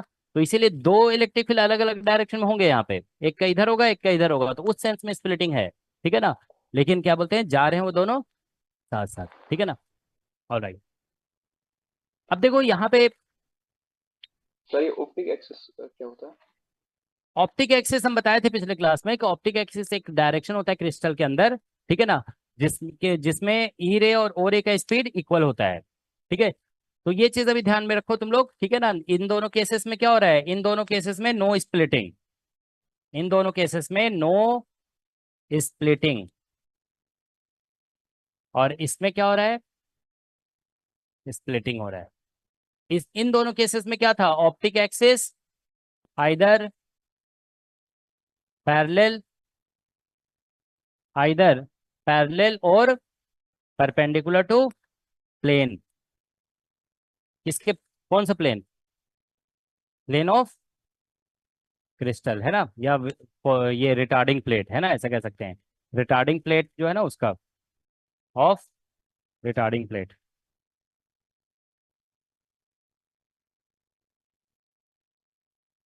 ठीक है। इस चीज को जानते हो एक्सप्लेन किया जा सकता है, वो वेव फ्रंट कंस्ट्रक्शन करना पड़ता है, ठीक है ना। वेव फ्रंट कंस्ट्रक्शन से ये चीज एक्सप्लेन हो जाता है, ठीक है। ऑलराइट। सर इस परपेंडिकुलर ऑप्टिक एक्सिस वाले केस में सर जो एक्स्ट्रा ऑर्डिनरी रे का जो इलेक्ट्रिक फील्ड है वो किस तरफ होगी? हाँ, देखो ऑप्टिक क्या होता एक्सिस है, पर। देखो क्या होता है कि वही तो हम बता रहे हैं। देखो इसमें जो है ना, देखो अच्छा इस वाले केस में तुम बोल रहे हो, इस वाले केस में यस सर। देखो इस, देखो he is asking A question, ठीक है ना। देखो कभी कभी ऐसा होता है ना कि हम लोग जो है ना प्लेन डिफाइन नहीं कर पाते हैं, सिर्फ लाइन डिफाइन होता है, ठीक है ना। समटाइम्स प्लेन डिफाइन होता ही नहीं है, ठीक है ना। तो मतलब ये थोड़ा सा यूनिक केस है। देखो जैसे क्या होगा कि ऐसे आप देखिए, कभी आप लोगों ने ये पढ़ा होगा ना लॉ ऑफ रिफ्लेक्शन, तो उसमें क्या बोलते हैं, जैसे इंसिडेंट लाइट होती है और नॉर्मल होती है, तो ये दोनों मिलकर के एक प्लेन बनाते हैं, उस प्लेन को क्या बोलते हैं, प्लेन ऑफ इंसिडेंस। लेकिन अगर मान लो लाइट ऐसे फॉल कर गया, ठीक है ना, देखो लाइट ऐसे फॉल कर गया, ठीक है ना, तो लाइट ऐसे फॉल कर जाएगा तो क्या होगा, इसमें नॉर्मल भी यही है और क्या बोलते हैं इंसिडेंट लाइट भी यही है, तो इसमें कोई प्लेन ऑफ इंसिडेंस है ही नहीं है इसमें, ठीक है ना। तो इसमें जानते हो देखो क्या हो रहा है कि इसमें देखो ऑप्टिक एक्सिस इधर है और इंसिडेंट लाइट भी इधर है, तो दोनों का मिलकर के कोई प्लेन तो बनेगा ही नहीं। दूसरी बात क्या है कि यहाँ पे आपको कि इंसिडेंट लाइट किसके डायरेक्शन में जा रहा है, ऑप्टिक एक्सिस। तो हम बता चुके हैं ना कि ऑप्टिक एक्सिस के डायरेक्शन में जब लाइट जाती है तो ई रे और ओ रे दोनों का स्पीड सेम होता है, तो इसीलिए दोनों का बिहेवियर एग्जैक्टली सेम हो जाएगा। तो इसीलिए इस केस में देखो क्या होगा कि जैसे एक ही लाइन ही है ना बस, अब जैसे डायरेक्शन ऑफ प्रोपगेशन इधर है, इलेक्ट्रिक फील्ड इसका मान लो इसका इधर है, ठीक है ना। तो इसका ओ रे का मान लो इधर है, तो ई रे का इधर हो जाएगा, मान मान लेते हैं। लेकिन ओ रे भी क्या हो रहा है कि डायरेक्शन ऑफ ओ रे भी ऑप्टिक एक्सिस के परपेंडिकुलर हो रहा है, और अगर ई रे इधर बनता है तो वो भी क्या हो रहा है, ऑप्टिक एक्सिस के परपेंडिकुलर ही बन रहा है। ऐसा इसलिए हो जा रहा है ना कि यहाँ पे वो प्लेन की बात जो हम लोग कर रहे थे ना, एक्चुअल में वो प्लेन बन ही नहीं रहा है, वो प्लेन नहीं बन रहा है, ठीक है ना। तो इस केस में एक्चुअल में क्या होगा, क्योंकि ऑप्टिक एक्सिस के डायरेक्शन में प्रोपिगेशन हो रहा है ना, तो हम ऑप्टिक एक्सिस का डेफिनेशन यही दिए थे कि जिस डायरेक्शन में ओ रे और ई रे का स्पीड सेम हो जाता है, तो जब भी लाइट ऑप्टिक एक्सिस के डायरेक्शन में ट्रेवल करेगी ना, तो ओ रे और ई रे इक्विवेलेंट जैसे हो जाते हैं। तभी तुम देख रहे हो कि ई रे का भी इलेक्ट्रिक फील्ड पर ऑप्टिक एक्सिस के परपेंडिकुलर आ रहा है यहाँ पे, और ओ रे का भी क्या आ रहा है, परपेंडिकुलर ही आ रहा है, ठीक है ना। तो ठीक है, तो इसमें दोनों इक्विवेलेंट हो गए। इस केस में ई रे और ओ रे दोनों कैसे होंगे, दोनों इक्विवेलेंट हो जाएंगे, होंगे ना इक्विवेलेंट, समझ में आ रहा है, क्योंकि they are travelling in the direction of optic axis. ये तो पहले ही बताया गया कि ऑप्टिक एक्सिस के डायरेक्शन में ट्रेवल करेंगे तो दोनों का स्पीड सेम हो जाता है। तो ये हमारे डिस्कशन में नहीं आएगा, हमारे डिस्कशन में कौन सा आ रहा है बार बार, ये वाला हम आप बताए ना अभी कि जो भी रिटार्डिंग प्लेट होता है उसका ऑप्टिक एक्सिस किधर होता है, parallel to the crystal plane, ठीक है ना। All right. तो तुम लोग को सर समझ में आ गया ना ये सर हाफ। हाँ बोलो। सर ये रिफ्रैक्टिव इंडेक्स जो होता है वो प्रोपेगेशन डायरेक्शन पे डिपेंड करता है कि इलेक्ट्रिक फील्ड वेक्टर का डायरेक्शन। क्या कह रहे हो, फिर से बोलो। जो रिफ्रैक्टिव इंडेक्स होता है वो प्रोपेगेशन डायरेक्शन पे डिपेंड करता है लाइट रे की इलेक्ट्रिक फील्ड वेक्टर का नहीं डायरेक्शन। नहीं, वो इलेक्ट्रिक फील्ड के डायरेक्शन पर डिपेंड करता है। देखो एक्चुअली देखो उसका क्वेश्चन क्या है, देखो एक मिनट समझ लो कि रिफ्रैक्टिव इंडेक्स देखो क्या होता है। रिफ्रैक्टिव इंडेक्स जो है ना तुम लोग ये एक तरह का रिस्पांस फंक्शन होता है। This is called response function. कोई भी मटेरियल जो है ना लाइट को किस तरह से रिस्पॉन्ड कर रही है वो बता रहा है। तो क्वेश्चन ये है कि refractive index direction of propagation पे डिपेंड करता है या डायरेक्शन ऑफ मतलब के डायरेक्शन पे डिपेंड करता है या इलेक्ट्रिक फील्ड के डायरेक्शन पे। तो एक्चुअल में ध्यान रखोगे n is related to direction of electric, क्योंकि इलेक्ट्रिक फील्ड तो मटेरियल से इंटरेक्ट करता है ना, के तो इंटरेक्ट नहीं करता है। तो देखो एक्चुअली अगर ऐसा नहीं होता ना तो आप ऐसे समझ लीजिए। देखो इसमें आप देखो क्या हो रहा है कि लाइट अगर ऐसे लाइट तो इधर जा रही है, तो अगर हम पूछेंगे ओ रे किधर जा रहा है तो आप बोलोगे इधर ही जा रहा है, और ए ई रे किधर जा रहा है, वो भी इधर ही जा रहा है। तो ओ रे और ई रे तो दोनों सेम डायरेक्शन में जा रहे हो। तो अगर refractive index direction of propagation पे डिपेंड करता तो दोनों के लिए क्या हो जाता, सेम हो जाता। लेकिन जानते हो क्या हो रहा है कि देखो जैसे इसमें ई रे का इलेक्ट्रिक फील्ड इधर है और ओ रे का इधर है। तो अब देखो इधर जो हो सकता है ना कि क्रिस्टल का मतलब प्रॉपर्टी इस डायरेक्शन में अलग हो, और इस डायरेक्शन में क्रिस्टल का प्रॉपर्टी अलग हो सकता है। समझ रहे हो ना। एक्स डायरेक्शन में क्रिस्टल में हो सकता है कि जो अरेंजमेंट होगा लैटिस का, ठीक है ना, उसका अरेंजमेंट अलग हो सकता है, और इधर अलग हो सकता है। एनिसोट्रोपिक क्रिस्टल तो इसी को बोलते हैं ना। एनिसोट्रोपिक क्रिस्टल वो क्रिस्टल होता है जिसका डिफरेंट डायरेक्शन प्रॉपर्टी डिफरेंट होता है। तो इसीलिए इधर का इलेक्ट्रिक फील्ड अलग तरीके से मटेरियल से इंटरेक्ट कर रहा है और इधर का इलेक्ट्रिक फील्ड मटेरियल से अलग तरीके से इंटरेक्ट कर रहा है, इसीलिए रिफ्रैक्टिव इंडेक्स डिफरेंट हो जा रहा है। समझ में आया। ठीक है। हाँ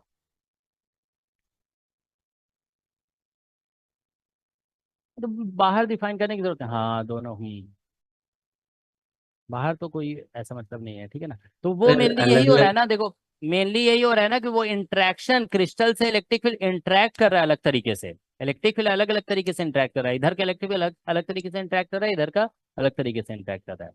ठीक है, इसीलिए उसका बिहेवियर थोड़ा सा अलग है, ठीक है ना। अलग अलग रिफ्लेक्टिव इंडेक्स की वजह से मैग्नेटिक फील्ड पर कोई इफेक्ट नहीं पड़ेगा क्या? अच्छा देखो एक बात बता रहे हैं तुम लोग को, ये जो है ना ऑप्टिक्स, तुम लोग देखते हो ना ऑप्टिक्स में जब भी हम लोग जैसे पोलराइजेशन हम लोग अभी स्टार्ट किए थे, तो पोलराइजेशन में हमने क्या बताया कि polarisation refers to the direction of electric field, ऐसे ही बोले ना। उसमें मैग्नेटिक फील्ड हम लोग नहीं बोले। तो जानते हो इसका रीजन ये है ना कि देखो ऑप्टिकल फेनोमेना जो होता है ना ज्यादातर, ठीक है, वो उसमें इलेक्ट्रिक फील्ड का इफेक्ट डोमिनेंट होता है, वो ज्यादा डोमिनेंट है। थोड़ा बहुत मैग्नेटिक फील्ड का इफेक्ट होता है लेकिन ज्यादा जो इफेक्ट है ना वो किसका है, इलेक्ट्रिक फील्ड का है। तो इसीलिए जानते हो इसमें इलेक्ट्रिक फील्ड को ही डिस्कस करते हैं, ठीक है ना। तो इसका रीजन ये भी है कि देखो मैग्नेटिक फील्ड का जो मैग्नीट्यूड होता है ना, तुम लोगों ने प्लेन वेव में देखा है ना, B naught is equal to आप जानते हो ई नॉट बाई सी होता है ना। तो देख रहे हो सी से डिवाइड हो जा रहा है ये, तो इसका इफेक्ट ऑब्वियसली थोड़ा काफी कम हो गया है ना। ठीक है। तो दूसरी बात ये होता है ना, देखो एक रीजन और है इसका कि देखो electric field can interact with stationary charge. तुम समझ रहे हो ना, इलेक्ट्रिक फील्ड स्टेशनरी चार्ज से इंटरेक्ट कर सकता है, क्योंकि आप जानते हो इलेक्ट्रिक फोर्स जो लगता है वो क्या होता है, क्यू इंटू ई। लेकिन मैग्नेटिक फोर्स जो होता है वो कितना होता है, क्यू वी क्रॉस बी, ऐसे ही होता है ना, वी क्रॉस बी। तो यहां से देखिए कि मैग्नेटिक फोर्स इतना होता है q v cross B. Is that okay. तो अगर मान लीजिए देखिए कोई मटेरियल है उसमें एवरेज वेलोसिटी जो इलेक्ट्रॉन्स वगैरह का होता है ना वो कितना होता है, लगभग जीरो होता है, ठीक है ना, क्योंकि इलेक्ट्रॉन रैंडम मूव कर रहे होते हैं ना, तो एवरेज वेलोसिटी जीरो होता है। तो इसीलिए मैग्नेटिक इंट्रैक्शन कम होता है, ठीक है ना। कोई मटेरियल मैग्नेटिक फील्ड से कम इंटरेक्ट करता है, ठीक है ना, जब तक कि उसमें अंदर उसके अंदर कोई मैग्नेटिक प्रॉपर्टी ना हो, जैसे मान लो फेरोमैग्नेटिक पैरामैग्नेटिक वो वाली प्रॉपर्टी ना हो, ठीक है ना। अदरवाइज जनरली इंट्रैक्शन कम होता है, मतलब magnetic interaction is weaker compare to electric interaction, ठीक है ना। तो इसीलिए सारे ऑप्टिकल फेनोमेना इलेक्ट्रिक फील्ड से ही एक्सप्लेन किए जाते हैं। Is that okay. ठीक है। तो चलो देखो हमारा तो जानते हो देखो हम लोग जो डिस्कशन कर रहे हैं ना वो पहले जो पढ़ लिए उसी को अब हम मैथमेटिकली देखो डिस्कस कर रहे हैं यहाँ पे कि इफेक्ट ऑफ रिटार्डिंग प्लेट्स। पहले हम रिटार्डिंग प्लेट्स के बारे में पढ़ चुके हैं कि ये क्या करता है। जैसे हाफ वे प्लेट में हमने पढ़ा कि ई रे और रे के बीच में पार्ट डिफरेंस कितना इंट्रोड्यूस करेगा, लेमडा बाई टू, ठीक है ना, लेमडा बाई टू, ठीक है ना। तो ठीक है, तो अब या फेज डिफरेंस कितना इंट्रोड्यूस करेगा, पाई इंट्रोड्यूस कर देगा। ठीक है, तो वही चीज हम लोग करेंगे कि हम समथिंग लिखेंगे और उसमें हम लोग क्या करेंगे, यहाँ पे पाई ऐड कर देंगे। ठीक है, तो 1 by 1 डिस्कशन कंप्लीट हो जाएगा। ठीक है, तो देखो हम लोगों ने लिखा प्लेन पोलराइज लाइट थ्रू, अच्छा ये क्या लिख दिए थे हम, थ्रो लिख दिए थे, तुम लोग थोड़ा सही कर लोगे। ठीक है, क्या लिख रहा था, थ्रू, तुम लोगों ने भी वही लिखा क्या, थ्रू। ठीक है तो प्लेन पोलराइज लाइट थ्रू लिखना था। ठीक है ना, through full wave plate, THROUGH लिख दोगे। ठीक है ना, वो थोड़ा स्पेस कम है इसलिए ऐसा हो गया। ठीक है, GH। ठीक है, ठीक है, तो ये समझ में आ गया ना सभी को कि ये इंसिडेंट लाइट है, इसमें हम 2 पाई ऐड कर देंगे तो फिर से वही आ गया। तो कंक्लूजन ये निकला, कंक्लूजन हम यहाँ लिखे थे ना कि ऑन, क्या लिख रहे थे, on passing plane polarise light, ठीक है ना, थ्रू फुल वेव प्लेट, ठीक है ना, नो चेंज, ठीक है ना, नो चेंज अकर्स, कोई चेंज अकर नहीं करता है। ठीक है ना, no change occurs.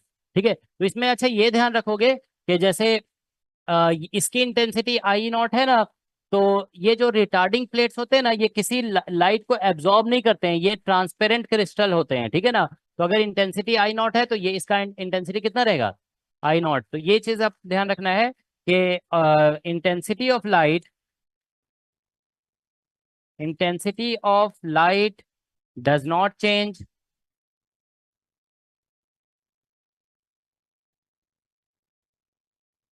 On passing through, intensity of light जो है ना doesn't change on passing through any, ठीक है ना, क्या लिखा है, intensity of light doesn't change on passing through any retarding plate. ठीक है ना, किसी भी रिटार्डिंग प्लेट से आप पास कर दोगे उसे तो इंटेंसिटी चेंज नहीं होता। रिटार्डिंग प्लेट मतलब रिटार्डिंग प्लेट के पहले जो भी इंटेंसिटी होगी, रिटार्डिंग प्लेट के बाद इंटेंसिटी सेम रहेगी। ठीक है ना, ये मतलब ट्रांसपेरेंट क्रिस्टल होते हैं इसलिए ऐसा होगा। अच्छा ये फिगर बना लिया था ना तुम लोगों ने, ये दो जरूर नोट कर लोगे कि ऑप्टिक एक्सिस पैरेलल या परपेंडिकुलर रहने पे ये स्प्लिटिंग नहीं होती है। ठीक है ना, ठीक है। तो अच्छा ये चीज को हम जनरलाइज कर सकते हैं ना, सपोज करो, देखो एक चलो लिख के दिखाते हैं तुम लोग को, एक हम लिखते हैं सपोज यहाँ पे, देखो सर्कुलरली पोलराइज लाइट, या इलिप्टिकली लिखते हैं, ज्यादा जनरल होता है ना ये, इलिप्टिकली पोलराइज लाइट, ठीक है ना, through through full wave plate. ठीक है, ये लिख रहे हैं हम लोग। ठीक है, तो देखो एक, ये हम लोग मैथमेटिकल डिस्कशन कर रहे हैं। ठीक है, तो देखो कैसे लिखेंगे, इंसिडेंट लाइट का फॉर्मूला बताइए आप लोग को, एक इंसिडेंट लाइट, तो ऐसे लिख देंगे, E इक्वल टू, मान लो हमने लिख दिया A I कैप और sine KZ minus omega t, ऐसे लिख दिया, प्लस B J कैप, और अगर हम साइन लिख दें, मान लो साइन, और इधर लिख दे माइनस ओमेगा टी, तो अब प्लस क्या लिखे हैं यहाँ पे, मान लो फेज डिफरेंस लिख दिए फाई, याद है तुम लोग को ना, phi should not be equal to in n Pi pi by बस 2। नहीं होना चाहिए, है ना। एम्पलीट्यूड तो डिफरेंट है, अगर π/2 भी हो गया तो भी इलिप्टिकल ही बनेगा, π/3 भी हो गया, π/6 भी हो गया। इसीलिए बोला गया था इलिप्टिकली पोलराइज लाइट जो है ना सबसे जनरल है। तुम अगर यहाँ 1 डिग्री 2 डिग्री 3 डिग्री पुट कुछ भी करो ना तो क्या बनेगा, इलिप्टिकली पोलराइज थी, और वो उसका डायरेक्शन अलग अलग होगा, याद है बताए थे ना, उसका मेजर एक्सिस का डायरेक्शन अलग अलग होगा, उसका फॉर्मूला भी डेवलप किए थे हम लोग, है ना। ठीक है, तो ये फॉर्मूला है इलिप्टिकली पोलराइज लाइट का। अब देखो यहाँ पे लिख दो इंसिडेंट लाइट ये है। अब देखो यहाँ पे after passing through, after passing through full wave plate, अगर हम ऐसे लिखेंगे देखो फुल वेव प्लेट, तो अच्छा फिर से यहाँ पे ध्यान रखेंगे कि हमारा जो ये प्लेट है ना उसको हम ऐसे बना रहे हैं। ठीक है ना, we are making it like this, देखिए इस तरह से है ये। ठीक है, दिस इज ऑप्टिक एक्सिस, तो इसको हम एक्स बोल रहे हैं, और ये जो डायरेक्शन है दिस इज वाई, और इधर क्या बोलते हैं, ये डायरेक्शन जेड है, हमारे लाइट को हमने ऐसे इंसिडेंट किया इधर। ठीक है ना, ये है, तो मतलब ये जो लाइट है ना, ये इसको हम क्या बोल रहे हैं, ई रे। ठीक है, और दिस इज ओ रे, ठीक है, क्योंकि लाइट देखो अंदर जाएगा तो ये ऑप्टिक एक्सिस के पैरेलल जो हो गया, और that will be called E ray. ठीक है, अब आप देखिए after passing through full wave plate, इसमें फेज डिफरेंस कितना आएगा, मतलब ये जो है ना इट इंट्रोड्यूस, इसका काम ही है ये तुम लोग को समझ में आ रहा है ना, फुल वेव प्लेट कितना फेज डिफरेंस इंट्रोड्यूस करेगा, 2 पाई दोनों के बीच में। तो 2 पाई देखो अभी दोनों के बीच में फेज डिफरेंस कितना दिख रहा है, अभी फाई दिख रहा है, that phi is just not equal to N pi, ये एन पाई के इक्वल नहीं है। ठीक है ना, ये सब कुछ देखो पिछले क्लास में बताया गया है।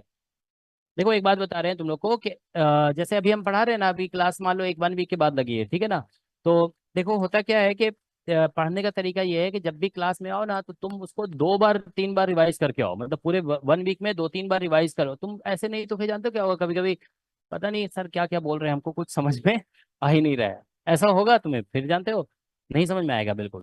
ठीक है, और जहाँ छूटा ना तो क्या बोलते हैं तुम्हें, मतलब दिक्कत होने लगेगी। ठीक है, ठीक है, तो ऐसा कभी हो ही नहीं सकता है कि तुम क्लास में बैठ जाओगे कभी भी आकर के तो सब कुछ समझ में आने लगेगा, ऐसा नहीं हो सकता है। ठीक है, उस अगर मान लो किसी का छूट गया है ना तो उसको जरूरी है कि बिल्कुल स्टार्टिंग से पढ़ा जाए। ठीक है ना, तो रिवीजन करना पड़ेगा बार बार। ठीक है, अब देखो यहाँ पे इसका काम ही क्या है कि ये फेज डिफरेंस के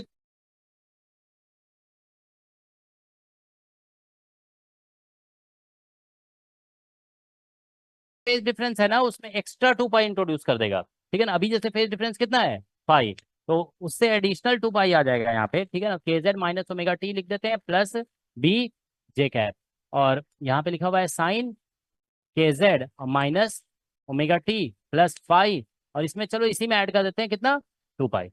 तो हम जानते हैं साइन फंक्शन में तुम 2 पाई ऐड करोगे तो फिर से क्या आएगा, सेम आ जाएगा। तो ये जो ई डैश यहाँ पे आ रहा है ना वो फिर से क्या आ जाएगा, ई आ जाएगा। तो मतलब अब हम डायरेक्ट लिख दे रहे हैं कंक्लूजन कि हम मैथमेटिकली इस तरह समझ में आ रहे हैं सभी को कि इन दोनों के बीच में 2 पाई का फेज डिफरेंस इंट्रोड्यूस होता है, तो तुम 2 पाई किसी में भी ऐड कर दो कोई भी चेंज नहीं आएगा। तो बस हम ये कह सकते हैं कि इसमें जो है ना ये फुल वेव प्लेट से किसी भी लाइट को क्रॉस करा दोगे तो उसमें कोई भी चेंज नहीं हो। ठीक है, तो no change occurs in any light, no change occurs in any light. ठीक है ना, on passing it on passing it through full wave plate, full wave plate।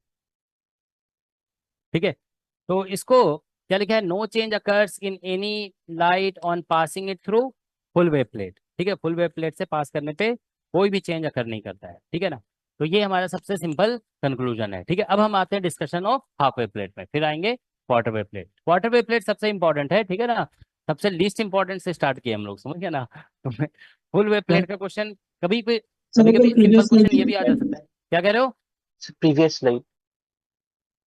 कभी कभी ऐसा क्वेश्चन भी आ जा सकता है, जानते हो, स्टूडेंट की अंडरस्टैंडिंग चेक करने के लिए। ठीक है ना, कि मान लीजिए सर्कुलरली पोलराइज लाइट को पास कर दिया फुल वेव प्लेट से, बताइए क्या होगा। ऑप्शन तो बन सकता है ना, मान लो दे दिया उसको एलिप्टिकली बन गया, राइट सर्कुलरली की जगह लिख दिया लेफ्ट सर्कुलरली बन जाएगा। ठीक है ना, लेकिन उसमें कोई चेंज नहीं होगा, नो चेंज लिखा है, मतलब राइट सर्कुलरली पोलराइज है तो राइट ही रहेगा, लेफ्ट है तो लेफ्ट ही रहेगा। ठीक है, ऑलराइट, सर हाँ बोलो। सर अगर प्लेन का जो नॉर्मल डायरेक्शन है एंड जो इंसिडेंट वेव का के का डायरेक्शन है, इसका अगर कोई एंगल है तो भी सेम एंगल वगैरह क्वेश्चन नहीं डिस्कस होता है इसमें। ठीक है ना, वो सब फिर बहुत कॉम्प्लिकेटेड हो जाता है। ठीक है, तुम्हें पता है, देखो ये जो टॉपिक है ना इसमें ध्यान रखो, इसमें ज्यादा मतलब अपना नॉलेज इसमें ऐड मत करोगे। ठीक है, जो पढ़ा रहे हैं ना वो उतना ही सफिशिएंट होगा। तुम्हें पता है कि ये जो टॉपिक हम लोग पढ़ रहे हैं ना, देखो ये ईएमटी का ही पार्ट है एक तरह से देखा जाए, लेकिन तुम देखो ग्रिफिथ की बुक में इस चीज को डिस्कस नहीं किया है, क्योंकि एनाइसोट्रोपिक क्रिस्टल का जो डिटेल डिस्कशन होता है ना वो बड़ा कॉम्प्लिकेटेड होता है। ठीक है, कुछ बुक्स में डिस्कस किया हुआ है, जैसे घटक की बुक है ना, घटक की जो ऑप्टिक्स है उसमें देखोगे एनाइसोट्रोपिक क्रिस्टल का अलग से डिस्कस किया है, पोलराइजेशन चैप्टर में नहीं है, अलग से डिस्कशन है। ठीक है ना, वो कॉम्प्लिकेटेड डिस्कशन होता है। ठीक है, तो इसीलिए ध्यान रखोगे, इसमें ज्यादा ये सब नहीं करना है कि अभी ये हम लोग कैसे मान कर चल रहे हैं कि लाइट कैसे फॉल कर रहा है नॉर्मल, अब ये सब बात नहीं करेंगे कि 90 डिग्री इधर से गिरेगा तो क्या होगा। ठीक है, ठीक है। तो अब देखो यहाँ पे नेक्स्ट हम लोग डिस्कस करने जा रहे हैं प्लेन। ये इंपॉर्टेंट डिस्कशन है, देखो इससे क्वेश्चन पूछा गया है डिफरेंट एग्जाम में, ठीक है ना। आईआईटी जैम में 2 बार आया है इससे क्वेश्चन, ठीक है। Plane polarised light through half wave plate, ठीक है। Plane polarised light through half wave plate. तो हम जानते हैं कि देखो हाफ वेव प्लेट का एक बार साइड में लिख लेते हैं। ये हाफ वेव प्लेट क्या करता है, λ/2 पार्ट डिफरेंस इंट्रोड्यूस करता है या फेज डिफरेंस पाई इंट्रोड्यूस करता है between O ray and E ray, ठीक है ना, दोनों के बीच। मतलब अब मैथमेटिकल एक्सप्रेशन में क्या ऐड होने वाला है, पाई ऐड हो जाएगा, ठीक है ना। तो अब देखिए जैसे मान लो हम लिखते हैं incident light,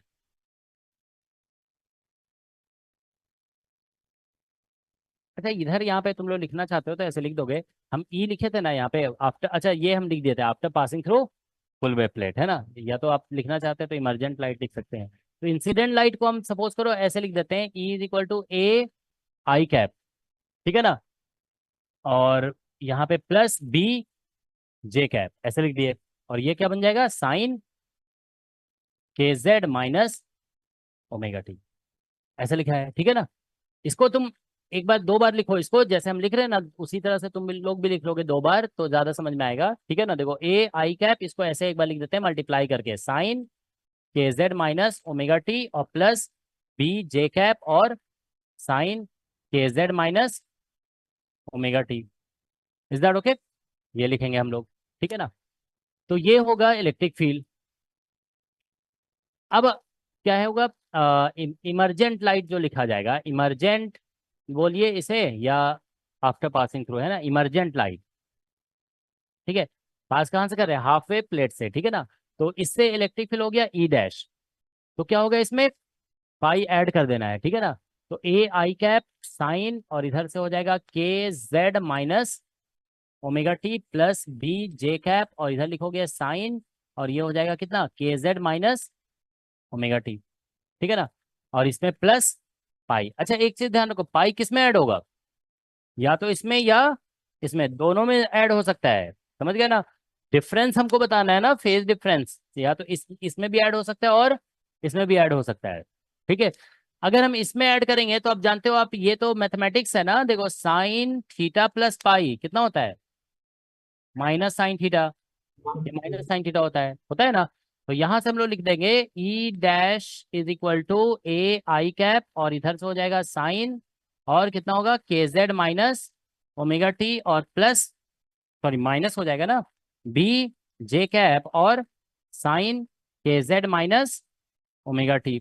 are you all getting this, ठीक है। तो अब आप देखिए यहाँ पे कि इसको अब इसके जैसा लिखना चाहते हैं, let us right it like this, ठीक है ना। तो इसके जैसा लिखना है तो क्या करेंगे, साइन कॉमन ले लेते हैं, तो क्या बन गया ए आई माइनस बी जे और साइन के जेड और माइनस ओमेगा टी, ठीक है।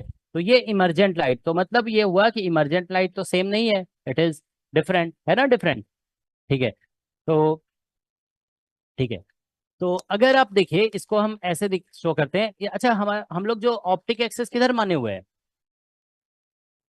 नहीं पैरेलल टू प्लेन, लेकिन अभी हम लोग मान कर चल रहे हैं ना कि एक्स एक्सिस आई कैप में बना रहे थे ना, 2 फिगर में यहाँ पे बनाए थे, इलेक्ट्रिक फील्ड के लॉन्ग है ना, ये ऑप्टिक एक्सिस है, ठीक है ना, ठीक है। तो हम लोग देखो इस तरह से एक फिगर बनाते हैं, ठीक है।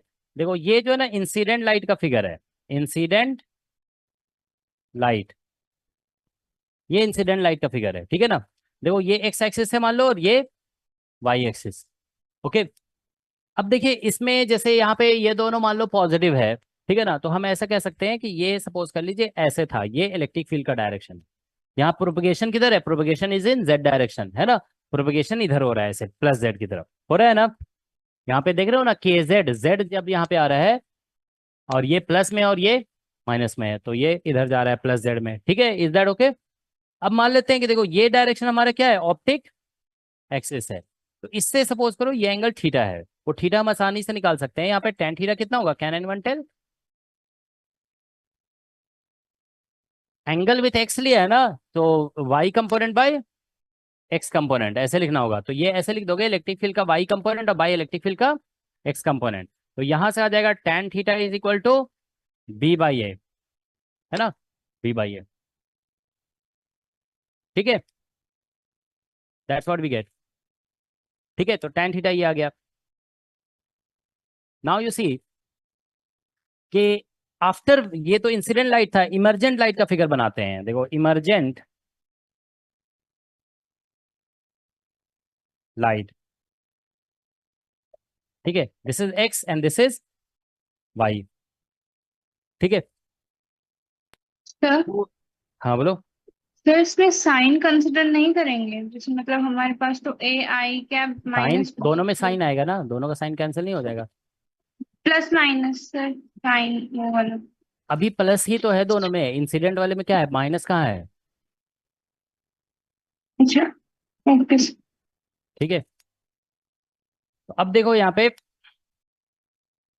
ऐसे भी जानते हो एंगल निकालने के लिए मैग्नीट्यूड ही कंसीडर कर लिया जाता है, उतना माइनस वगैरह कंसीडर नहीं करते हैं। ठीक है, उसके बाद बता देते हैं, मान लो मैग्नीट्यूड निकाल लेंगे, उसके बाद क्वाड्रेंट के हिसाब से बता देंगे ना कि किधर कौन से क्वाड्रेंट में है। ठीक है ना, कॉम्प्लेक्स नंबर में भी तो ऐसे ही करते हैं ना, मैग्नीट्यूड लेकर के निकाल लेते हैं, फिर क्वाड्रेंट देख करके बता देते हैं ना कि कितना आएगा। ठीक है, ऑल राइट। तो अब देखो जैसे मान लो हम ये वाले फिगर को यूज करते हैं, तो अब किधर बनेगा, ए कंपोनेंट देखो पॉजिटिव है और बी नेगेटिव है, कौन से क्वाड्रेंट में चला गया, फोर्थ क्वाड्रेंट में चला गया ऐसे। ठीक है ना, तो बस देखो, लेकिन एक चीज देखो, यहाँ पे एक्स कंपोनेंट जितना था उतना ही एक्स कंपोनेंट ये भी है, इसका भी उतना ही है। अच्छा एक चीज देखो, इसका मॉडुलस और इसका मॉडुलस निकालोगे तो सेम आएगा, तो इसीलिए कहते हैं कि इंटेंसिटी चेंज नहीं होगा, इसीलिए कहते हैं इंटेंसिटी डजंट चेंज। तो अब देखिए क्या हो रहा है कि दोनों का मॉडुलस जो है ना सब कुछ सेम है, तो इसीलिए ये वाला एंगल अगर थीटा था ना, तो ये वाला एंगल भी थीटा ही होगा, क्योंकि इसमें भी वही करेंगे ना, y component by x component. ठीक है, तो अब आप लोग देखिए कि पहले जो लाइट था ना वो यहाँ पे था, ठीक है ना, इधर था ना इनिशियली, अब यहाँ पे आ गया, तो इसका मतलब इलेक्ट्रिक फील्ड का डायरेक्शन ये था, अब इधर हो गया, तो कितने एंगल से रोटेट कर गया, 2 थीटा। तो समझ में आ रहा है ना सभी को, पहले इलेक्ट्रिक फील्ड इधर था, अब इलेक्ट्रिक फील्ड इधर थीटा एंगल पे चला गया, तो इसका मतलब है ये जो थीटा का मतलब क्या है, थीटा को हम बोलेंगे कि angle made by electric field with optic axis. ठीक है ना, तो if theta is the angle made by electric field with optic axis, तो हाफ वेव प्लेट से क्रॉस कराने के बाद इलेक्ट्रिक फील्ड का डायरेक्शन 2 थीटा से चेंज हो जाएगा। ठीक है ना, तो देखो ऐसे लिखा जाएगा, if theta is the angle between electric field of plane polarised light, ठीक है, एंड ऑप्टिक एक्सिस, देन, ठीक है, direction of polarisation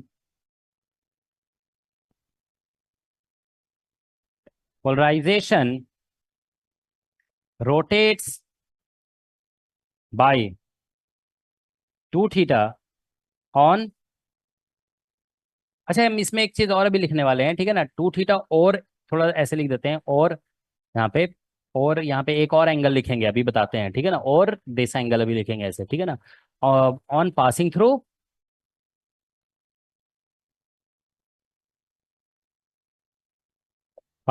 half wave plate. ठीक है ना, समझ में आया सभी को, इतना हो गया। तो ये 2 थीटा का तो एक्सप्लेनेशन समझ में आ गया सभी को। एक और एंगल कैसे आएगा, देखो वो आएगा यहाँ से। देखो अभी आप बताइए कि हमने पाई को इसमें ऐड किए थे, लेकिन हम फेज डिफरेंस निकालेंगे ना, तो इसमें भी ऐड हो सकता है पाई, तो अगर इसमें ऐड करेंगे तो ये क्या होगा, माइनस हो जाएगा। तो एक फिगर और इसमें बन सकता था, ठीक है ना, ऐसा। ठीक है ना, एक फिगर ऐसा भी बन सकता था। ठीक है, ये है हमारा एक्स एक्सिस, ये है वाई। अगर हम इसमें ऐड कर दिए होते पाई, तो ये वाला टर्म नेगेटिव और ये वाला टर्म पॉजिटिव, तो फिगर ऐसे बनता। ठीक है, तो ये बन जाता हमारा इलेक्ट्रिक फील्ड। ठीक है, ई डैश, इसको बोल दो ई डैश, ऐसा हो गया। ये इमरजेंट लाइट के लिए ऐसा है। Is that all right, this is for emergent light. अब आप लोग बताइए कि इमरजेंट लाइट के लिए अगर ऐसा है, समझ में आ रहा है तुम लोग को ना, सिंपल मैथमेटिक्स है, इसमें अगर पाई ऐड करोगे तो ये टर्म क्या होगा, नेगेटिव हो जाएगा। अब देखो जैसे एंगल वगैरह निकालने के लिए ऐसा नहीं होता है कि ये वाला एंगल आप कंसीडर करो, दैट वी डोंट डू, है ना। हम लोग क्या करते हैं कि ये वाला एंगल कंसीडर करेंगे, दिस एंगल। ठीक है ना, मॉडुलस लेंगे, इसका मॉडुलस और इसका मॉडुलस, तो निकलेगा तो वही ना। देखो वाई कंपोनेंट यहाँ पे भी देखिए मॉडुलस की, अगर इसको नेगेटिव कर दोगे और इसको पॉजिटिव कर दोगे, मॉडुलस तो चेंज नहीं होने वाला है ना, तो इसलिए मॉडुलस एंगल का निकालोगे तो सेम ही आएगा। तो अब इस एंगल को थीटा बोला जाएगा, समझ गए ना, ये जो tan थीटा है वो अब ये एंगल रिप्रेजेंट करेगा। Is that okay? तो अब बताइए, पहले इधर था, यहाँ पे ऐसे था, देखो पहले यहाँ पे था ऐसे, ये वाला एंगल कितना था, थीटा। अब यहाँ पहुंच गया तो कितने एंगल से रोटेट किया? 180 माइनस 2g।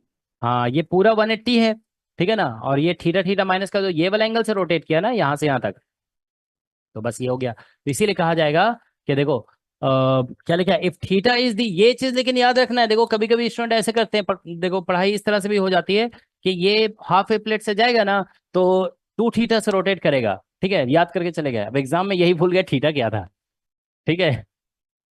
ठीक है, तो ये ध्यान रखना है कि देखो if theta is the angle between electric field of plane polarized light and optic axis, then direction of polarization rotates by 2 theta or pi minus 2 theta on passing through half wave plate, ठीक है ना, half wave plate से पास करने पे इतने angle से rotate करेगा ये, ठीक है ना।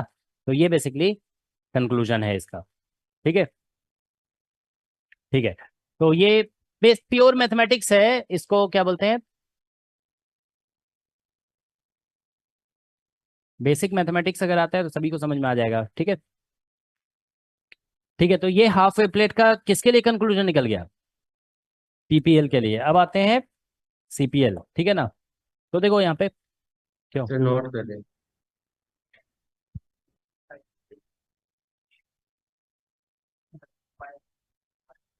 तो भी वही बात होगी ना, करके देख लोगे उसमें भी कुछ ऐसे ही निकलेगा, समझ गया ना, आप कुछ भी करके देखोगे ना कंक्लूजन ये यही कंक्लूजन निकलेगा, ठीक है ना, चेंज नहीं होगा, करके देख लोगे, ठीक है। The previous slide.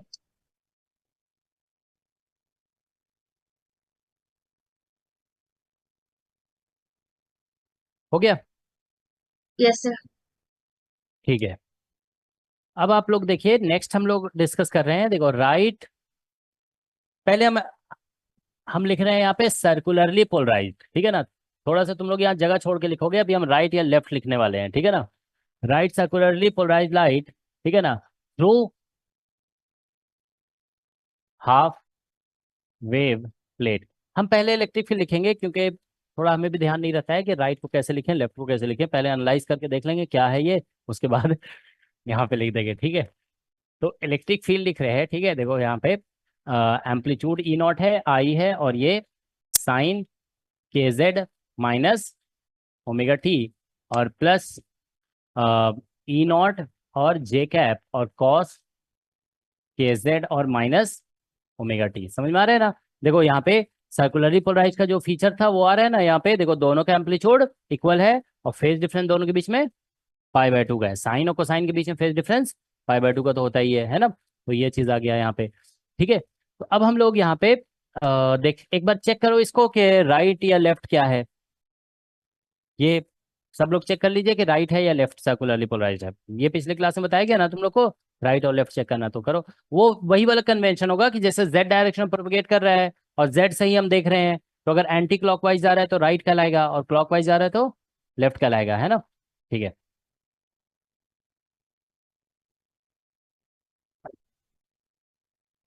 Sir clockwise नहीं तो राइट या लेफ्ट ये बताओगे। Left circularly Left, polar left है left. सर। लेफ्ट है।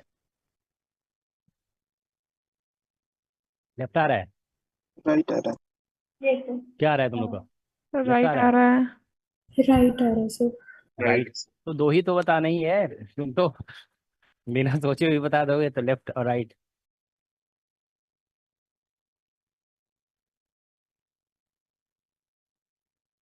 तुम लोग ये तो नहीं सोच रहे हो कि सर बोले थे कि कुछ भी बोल दो फिर हम उसको जस्टिफाई, एग्जाम में हम बोले थे ना कि इसको तुम राइट भी बोल दोगे तो भी जस्टिफाई हो जाएगा और लेफ्ट भी बोल दोगे तो भी जस्टिफाई हो जाएगा, अगर इसमें कन्वेंशन नहीं बताया है। एग्जाम में कन्वेंशन बता दिया तो फिर जस्टिफाई नहीं होगा।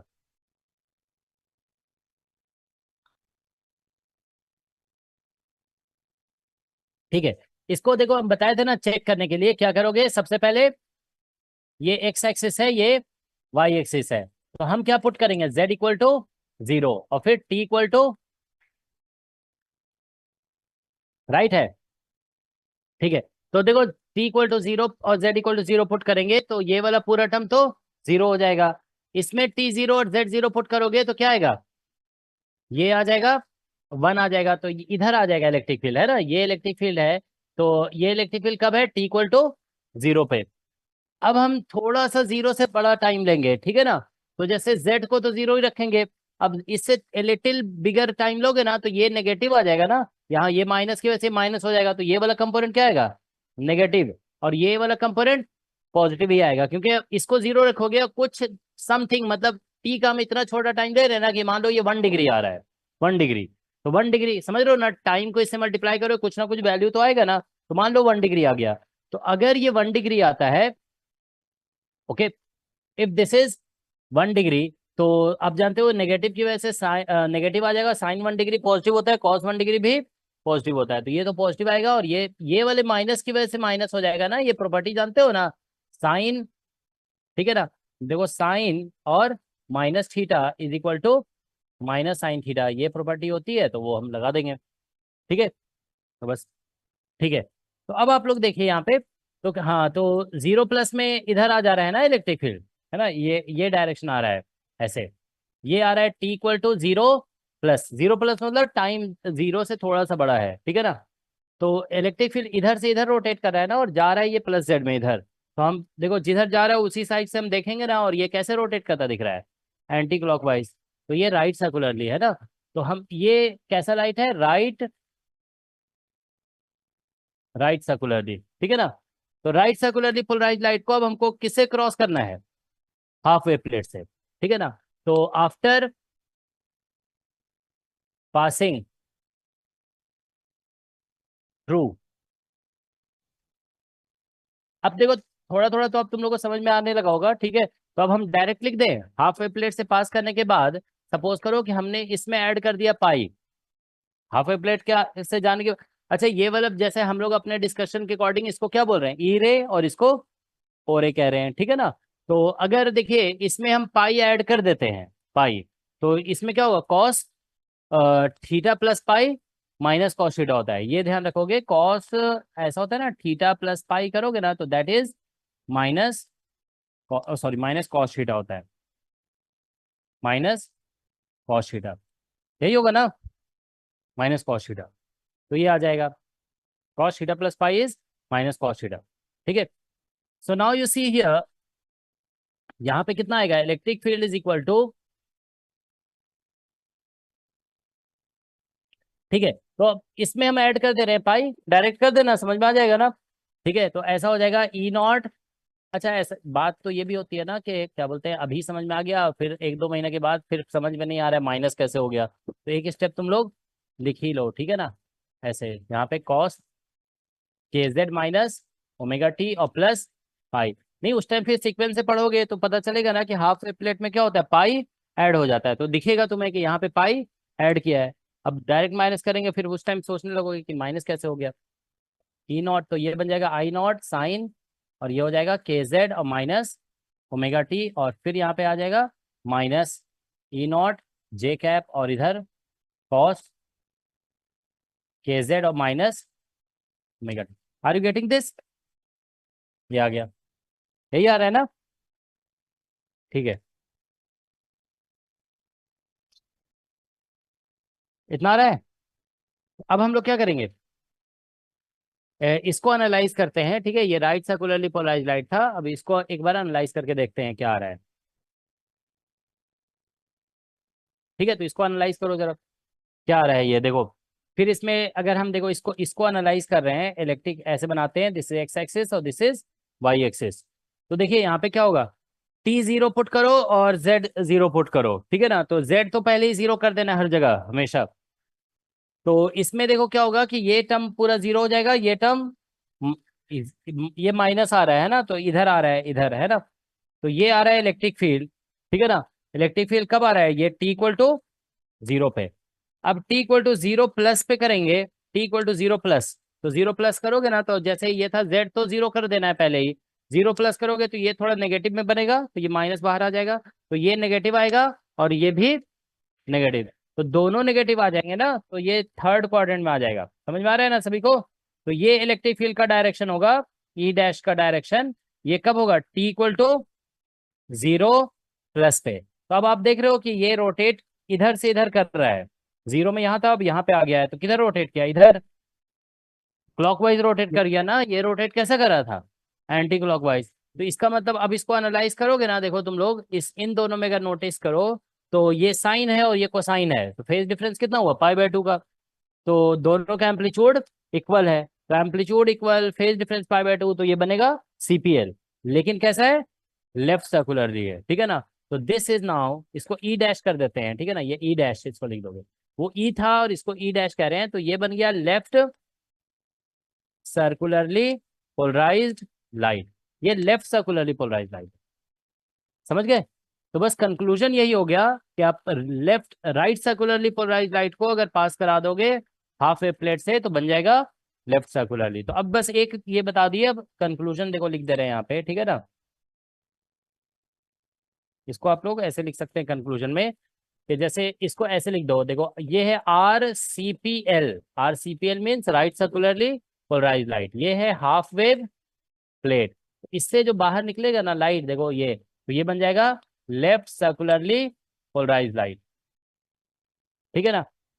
उसी तरह से अगर आप देखिए कि ये मान लीजिए हाफ वेव प्लेट है, आपने क्रॉस कराया लेफ्ट, समझ जाओगे, लेफ्ट सर्कुलरली पोलराइज्ड लाइट ऐसे, तो इससे जो बाहर निकलेगा ना वो निकलेगा राइट सर्कुलरली पोलराइज्ड लाइट, ऐसा होगा, ठीक है। तो हाफ वेव प्लेट से क्रॉस कराने पे मतलब पोलराइजेशन का सेंस चेंज हो जाता है। सेंस कह सकते हो ना कि पहले रोटेट कर रहा था एंटी क्लॉकवाइज, तो अब रोटेट करेगा क्लॉकवाइज, ठीक है। तो ये आ गया।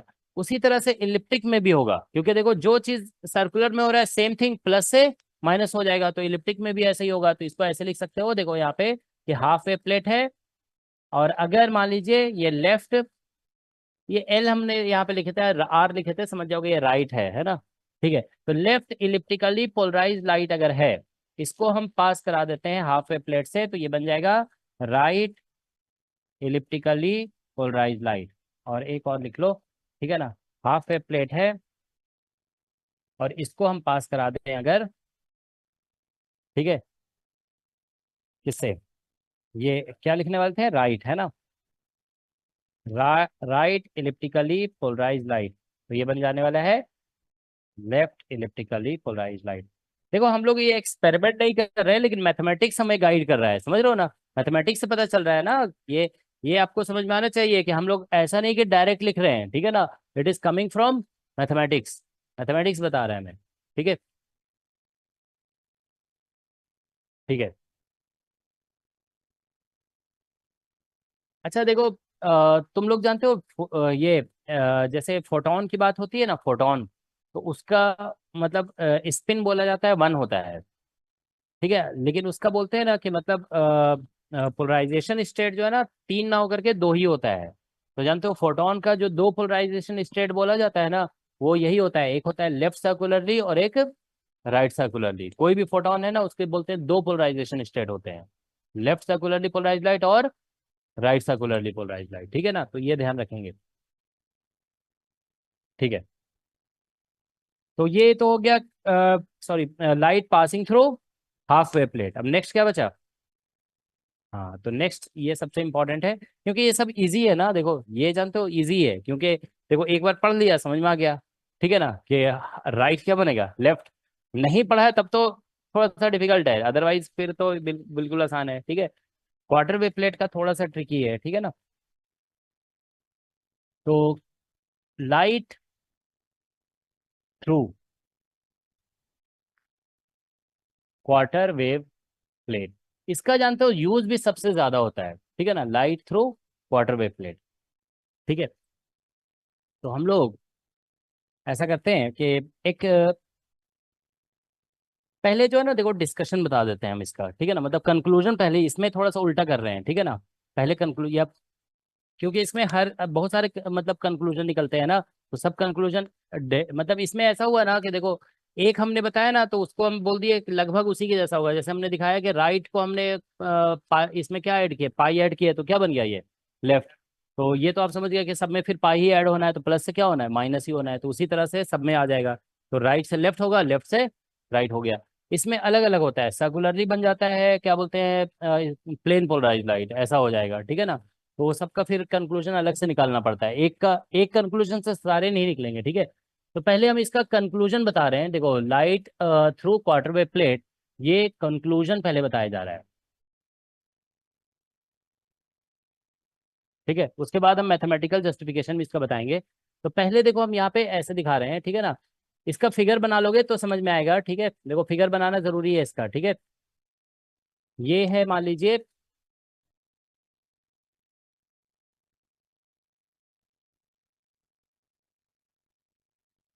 ठीक है, this is what we have. ये हम लोग कह रहे हैं क्या है, क्वार्टर वेव प्लेट, ठीक है। इसकी कुछ थिकनेस है, ये जो यहाँ पे बनाया हुआ है ना, दिस इज द थिकनेस। इस थिकनेस को हम क्या बोलेंगे, डी, ठीक है। दिस थिकनेस इज डी, और ये डी का वैल्यू कितना होगा, λ/4, मिनिमम थिकनेस है, ऐसे ही था ना। क्वार्टर है ना, तो λ/4 आएगा, और NO माइनस एनी मॉडुलस, ठीक है ना। तो ये थिकनेस है इसका, ठीक है। अब देखिए यहाँ पे, इसे हम इस डायरेक्शन को बोल रहे हैं ऑप्टिक एक्सिस, ठीक है। इसे एक्स कह दे रहे हैं, बार बार तो हम यही कह रहे हैं ना, ये वाई एक्सिस है, ठीक है ना, दिस इज ऑप्टिक एक्सिस। अब लाइट ऐसे आ रही है, देखो ये डायरेक्शन है प्रोपेगेशन का, ठीक है। इलेक्ट्रिक फील्ड कुछ किसी और डायरेक्शन में होगा, है ना। इलेक्ट्रिक फील्ड समझ रहे हो ना, प्रोपेगेशन के परपेंडिकुलर। परपेंडिकुलर तो बहुत सारी पॉसिबिलिटी होती है ना, इधर भी हो सकता है, इधर भी हो सकता है, इधर भी हो सकता है, ऐसा भी है ना। तो हम यहाँ पे ऐसे दिखा रहे हैं कि जैसे मतलब लाइट यहाँ पहुंची ना, तो इसका इलेक्ट्रिक फील्ड मान लो इधर है, ऐसे करके ये इंसिडेंट लाइट का इलेक्ट्रिक फील्ड है, ऐसे, समझ गया ना। तो ये ऑप्टिक एक्सिस से बना रहा है थीटा एंगल, ठीक है। दिस एंगल इज थीटा, ठीक है ना। अब देखो क्या होगा कि इसका एक कंपोनेंट जाएगा पैरेलल टू ऑप्टिक एक्सिस और एक परपेंडिकुलर। तो जो पैरेलल कंपोनेंट होगा ना, दैट विल बी कॉल्ड ई रे, समझ रहे हो ना। जो पैरेलल कंपोनेंट होगा that will be called E ray, और जो परपेंडिकुलर आएगा दैट विल बी कॉल्ड ओ रे, ठीक है ना। तो ये है हमारा ऑप्टिक एक्सिस, एक्स एक्स, ठीक है ना। तो अब देखिए क्या है, एक बात समझो तुम लोग पहले, कि ये तो कंफर्म है ना कि यहाँ पे जो ई रे और ओ रे पास करेंगे यहाँ से, तो इनके बीच में फेज डिफरेंस कितना आने वाला है, π/2, यही आने वाला है ना phase difference. Phase difference is going to be π/2। लेकिन देखिए हम दिखा रहे हैं कि electric field is making theta angle with optic axis. अब इसमें देखो दो तीन पॉसिबिलिटी है। अगर मान लो ये जो इलेक्ट्रिक फील्ड है वो ऑप्टिक एक्सिस के ही डायरेक्शन में आ गया पहले, तो अंदर में सिर्फ क्या होगा कि सिर्फ इलेक्ट्रिक फील्ड जो है ना, वो ऑप्टिक एक्सिस के पैरेलल है, परपेंडिकुलर कुछ भी नहीं है, तो सिर्फ होगा फिर ई रे, कोई दूसरा ओ रे है ही नहीं है। तो ठीक है ना, सिर्फ एक ही कंपोनेंट होगा वहां पे, दो कंपोनेंट है ही नहीं है, ठीक है ना। उसी तरह से इधर हो जाएगा तो भी एक ही कंपोनेंट है। तो जब एक ही कंपोनेंट है ना, देखो जैसे सर्कुलरली पोलराइज्ड लाइट लिखते हो ना, तो उसमें दो कंपोनेंट की जरूरत होती है। आप देख रहे हो ना, यहाँ पे क्या है, जैसे ये आई कैप है और जे कैप है, और दोनों के बीच में फेज डिफरेंस कितना है, π/2। तो जब दो कंपोनेंट ही नहीं होगा तो फिर फेज डिफरेंस कहाँ से आएगा, एक ही कंपोनेंट आएगा। तो इसका मतलब ये हुआ ना कि देखो ठीक, अगर इलेक्ट्रिक फील्ड इस डायरेक्शन में आ गया तो सिर्फ एक ही कंपोनेंट होगा, और एक कंपोनेंट जब होगा तो बस एक कंपोनेंट तो फिर प्लेन पोलराइज्ड लाइट ही कहलाएगा ना, समझ रहे हो ना। ऐसे जब लिखेंगे ई नॉट, और अब तुम ऐसे लिख दोगे sine KZ minus omega t और आई कैप, ऐसे लिख दिया मान लो, तो ये क्या है, प्लेन पोलराइज्ड। दो कंपोनेंट है ही नहीं है, दो कंपोनेंट जब आएगा तभी सर्कुलर या इलिप्टिकल हो सकता है। तो समझ में आ रहा है तुम लोग को। तो यहाँ पे देखो क्या होगा कि अगर थीटा 0 हो गया तो एक कंपोनेंट है, तो that will be called plane polarised light, ठीक है ना। उसी तरह से थीटा 90 भी अगर हो गया तो भी सिर्फ एक ही कंपोनेंट। ध्यान रखेंगे सर्कुलर और इलिप्टिकल के लिए कितने कंपोनेंट चाहिए, दो कंपोनेंट। दो कंपोनेंट है ही नहीं है तो कहाँ से बनेगा। अब देखो जैसे कुछ अदर एंगल है, जैसे मान लो, चलो एक बार लेते हैं 45 एंगल लेते हैं। 45 लेंगे तो इधर का कंपोनेंट और इधर का कंपोनेंट का एम्पलीट्यूड इक्वल हो जाएगा। तो इधर का कंपोनेंट होगा ई रे और इधर का होगा, क्रॉस करने के बाद दोनों के बीच में फेज डिफरेंस π/2 आ जाएगा। तो देखो हम लोग जानते हैं ना कि जब दो परपेंडिकुलर कंपोनेंट है, मतलब दो प्लेन पोलराइज्ड लाइट है, दोनों का इलेक्ट्रिक फील्ड परपेंडिकुलर है और दोनों का एम्पलीट्यूड इक्वल है और फेज डिफरेंस π/2, तो फिर क्या बन जाता है, CPL बन जाता है। CPL का तो यही कंडीशन है ना, ये वाला देखो यहाँ पे, ये जो है एम्पलीट्यूड दोनों का इक्वल है, परपेंडिकुलर है दोनों का इलेक्ट्रिक फील्ड, और फेज डिफरेंस π/2। तो वो चीज कब होगा यहाँ पे, वो चीज कैसे अचीव होगा, 45 पे ही अचीव होगा। और अगर अदर देन 45 कुछ भी लेंगे तो दोनों एम्पलीट्यूड इक्वल नहीं होगा। तो हम जानते हैं जब दोनों एम्पलीट्यूड इक्वल नहीं होता और फेज डिफरेंस π/2 होता है तो क्या बनता है, इलिप्टिकल हो जाता है। तो इसीलिए इलिप्टिकल आ जाएगा, समझ गए। तो कंक्लूजन बस हो गया यहाँ पे, यही कंक्लूजन था, ठीक है। तो इसको एक बार बना देते हैं यहाँ पे ऐसे करके, ठीक है। देखो यहाँ से ये लाइट पास की हमने, ये लाइट को मान लिख देते हैं प्लेन पोलराइज्ड लाइट, ऐसे देख लो, ठीक है। और ये क्या है, क्वार्टर वेव प्लेट, ठीक है ना, this is quarter wave plate. तो इससे पास करा रहे हैं, ठीक है ना। तो जो इमरजेंट लाइट होगा ना, देखो यहाँ पे ऐसे लिख दो, हम लोग यहाँ पे क्या लिख रहे हैं, लाइट थ्रू लिखे थे ना, तो पहला केस इसमें लिख रहे हैं, देखो first case plane polarised light through quarter wave plate. तो plane polarised light through quarter wave plate figure बना दिया गया है कि इसमें आप कह सकते हो कि electric field of incident light makes theta angle with, ठीक है ना, समझ में आ रहा है। Electric field of incident light makes theta angle with optic axis.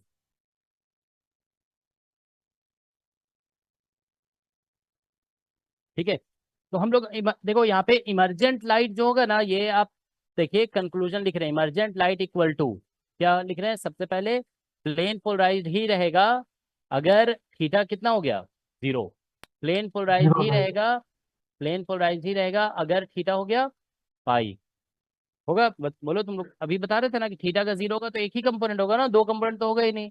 Theta pi नहीं, पाई/2 है ना, पाई/2, पाई पाई/2, पाई भी लिख दोगे ना तो भी वही होगा, पाई का मतलब भी तो इधर आ जाएगा ना, ठीक है ना, पाई में भी तो ये आ जाएगा ना, पाई भी हो सकता है, पाई/2 लिख दो या पाई लिख दो, ठीक है ना, जो लिख दो, ठीक है। तो अब ये CPL बन जाएगा, कब बनेगा, थीटा कब होगा, पाई/4, 45 डिग्री मतलब, है ना, दिस इज 45 डिग्री। तो थीटा मतलब इलेक्ट्रिक इंसिडेंट इलेक्ट्रिक फील्ड जो है वो ऑप्टिक एक्सिस से अगर 45 डिग्री बना रहा है तो क्या बन जाएगा, CPL। और ये बन जाएगा EPL बन जाएगा अगर theta naught equal to, otherwise, हाँ वही मतलब हो गया, मतलब 0 नहीं है, थीटा 0 नहीं है, पाई/2 नहीं है, पाई नहीं है, और पाई/4 नहीं है, पाई/4 नहीं है। तो ये सब एंगल अगर नहीं है ना, तो फिर क्या होने वाला है, दोनों एम्पलीट्यूड इक्वल नहीं होंगे। अब दोनों एम्पलीट्यूड इक्वल नहीं होंगे तो फिर ये ऐसा हो जाएगा। इज दैट ओके, ठीक है। तो ये बन गया EPL, ठीक है। तो ये इमरजेंट लाइट, तो ये सबसे जानते हो इंपॉर्टेंट डिस्कशन है, ज्यादातर इसी पे क्वेश्चन पूछा गया है एग्जाम में, ठीक है। तो इसको आप लोग थोड़ा ध्यान में रखेंगे, ओके। अब देखो नेक्स्ट, इसको मैथमेटिकली भी अगर हम चाहें तो डिस्कस कर सकते हैं, ठीक है ना। मैथमेटिकली तो तुम लोग को समझ में आ ही गया है ना, हम तो समझा ही दिया ना यहाँ पे कि वही मैथमेटिक्स में भी यही करेंगे, ठीक है। मैथमेटिक्स में वही करना पड़ेगा ना, थीटा का वैल्यू पुट करके दिखाना पड़ेगा, ठीक है। समझ में आया तुम लोग को ये जो लॉजिक था, 45 पे दोनों का एम्पलीट्यूड इक्वल। अच्छा ये चीज ध्यान रखो, हम जब पूछ रहे हैं ना कि समझ में आया कि नहीं आया, तो इसका मतलब ये है कि ये बात आपको पहले कुछ ना कुछ बताया गया है ना, पहले CPL का कैरेक्टरिस्टिक बताया हुआ है ना। अब जिसको पहले वाला कैरेक्टरिस्टिक नहीं पता है तो उसको तो ऑब्वियसली नहीं समझ में आएगा, ठीक है। CPL का बताया गया कि फेज एम्पलीट्यूड इक्वल होता है, फेज डिफरेंस पाई/2 होता है, ठीक है ना, तो वो होगा, ठीक है। ऑलराइट, तो चलो एक और कर लेते हैं डिस्कशन आज तो सर क्लास। हाँ बोलो। पाई/4 का एम्पलीट्यूड इक्वल कैसे हुआ वो बता दीजिए प्लीज। तुम लोग देखो एम्पलीट्यूड जो है ना वो ऐसे हो जाएगा ना कि कंपोनेंट कंपोनेंट लेंगे उसी तो एम्पलीट्यूड बनेगा ना। तो जैसे मान लो इसका अभी इलेक्ट्रिक फील्ड का एम्पलीट्यूड सपोज करो E0 है, तो x डायरेक्शन में इसका एम्पलीट्यूड फिर क्या बनेगा, E0 cos 45। तो cos 45 1/√2 होता है ना, और इधर हो जाएगा sin 45, sin 45 भी कितना होता है 1/√2, होगा कि नहीं होगा बोलो। तो x कंपोनेंट E0/√2 हो जाएगा और y कंपोनेंट भी आ जाएगा E0/√2, तो दोनों इक्वल नहीं हो जाएगा। अगर इसका एम्पलीट्यूड जो है अभी टोटल एम्पलीट्यूड E0 है, तो x कंपोनेंट और y कंपोनेंट इतना इतना हो जाएगा ना। आया समझ में कि नहीं आया, सर ठीक है। चलो फिर ऐसा करते हैं, ब्रेक ही ले लेते हैं, ठीक है, थोड़ा कंसिस्टेंट बन जाएगा। फिर अब दूसरी क्लास जो है ना, कितना 4:30 से है ना, तो 4:30 6:30 कर देंगे, ठीक है। तो आज ये खत्म भी हो जाएगा, ठीक है। चलो ठीक है, अभी ब्रेक लेते हैं, अभी 4:30 से स्टार्ट करेंगे, ठीक है।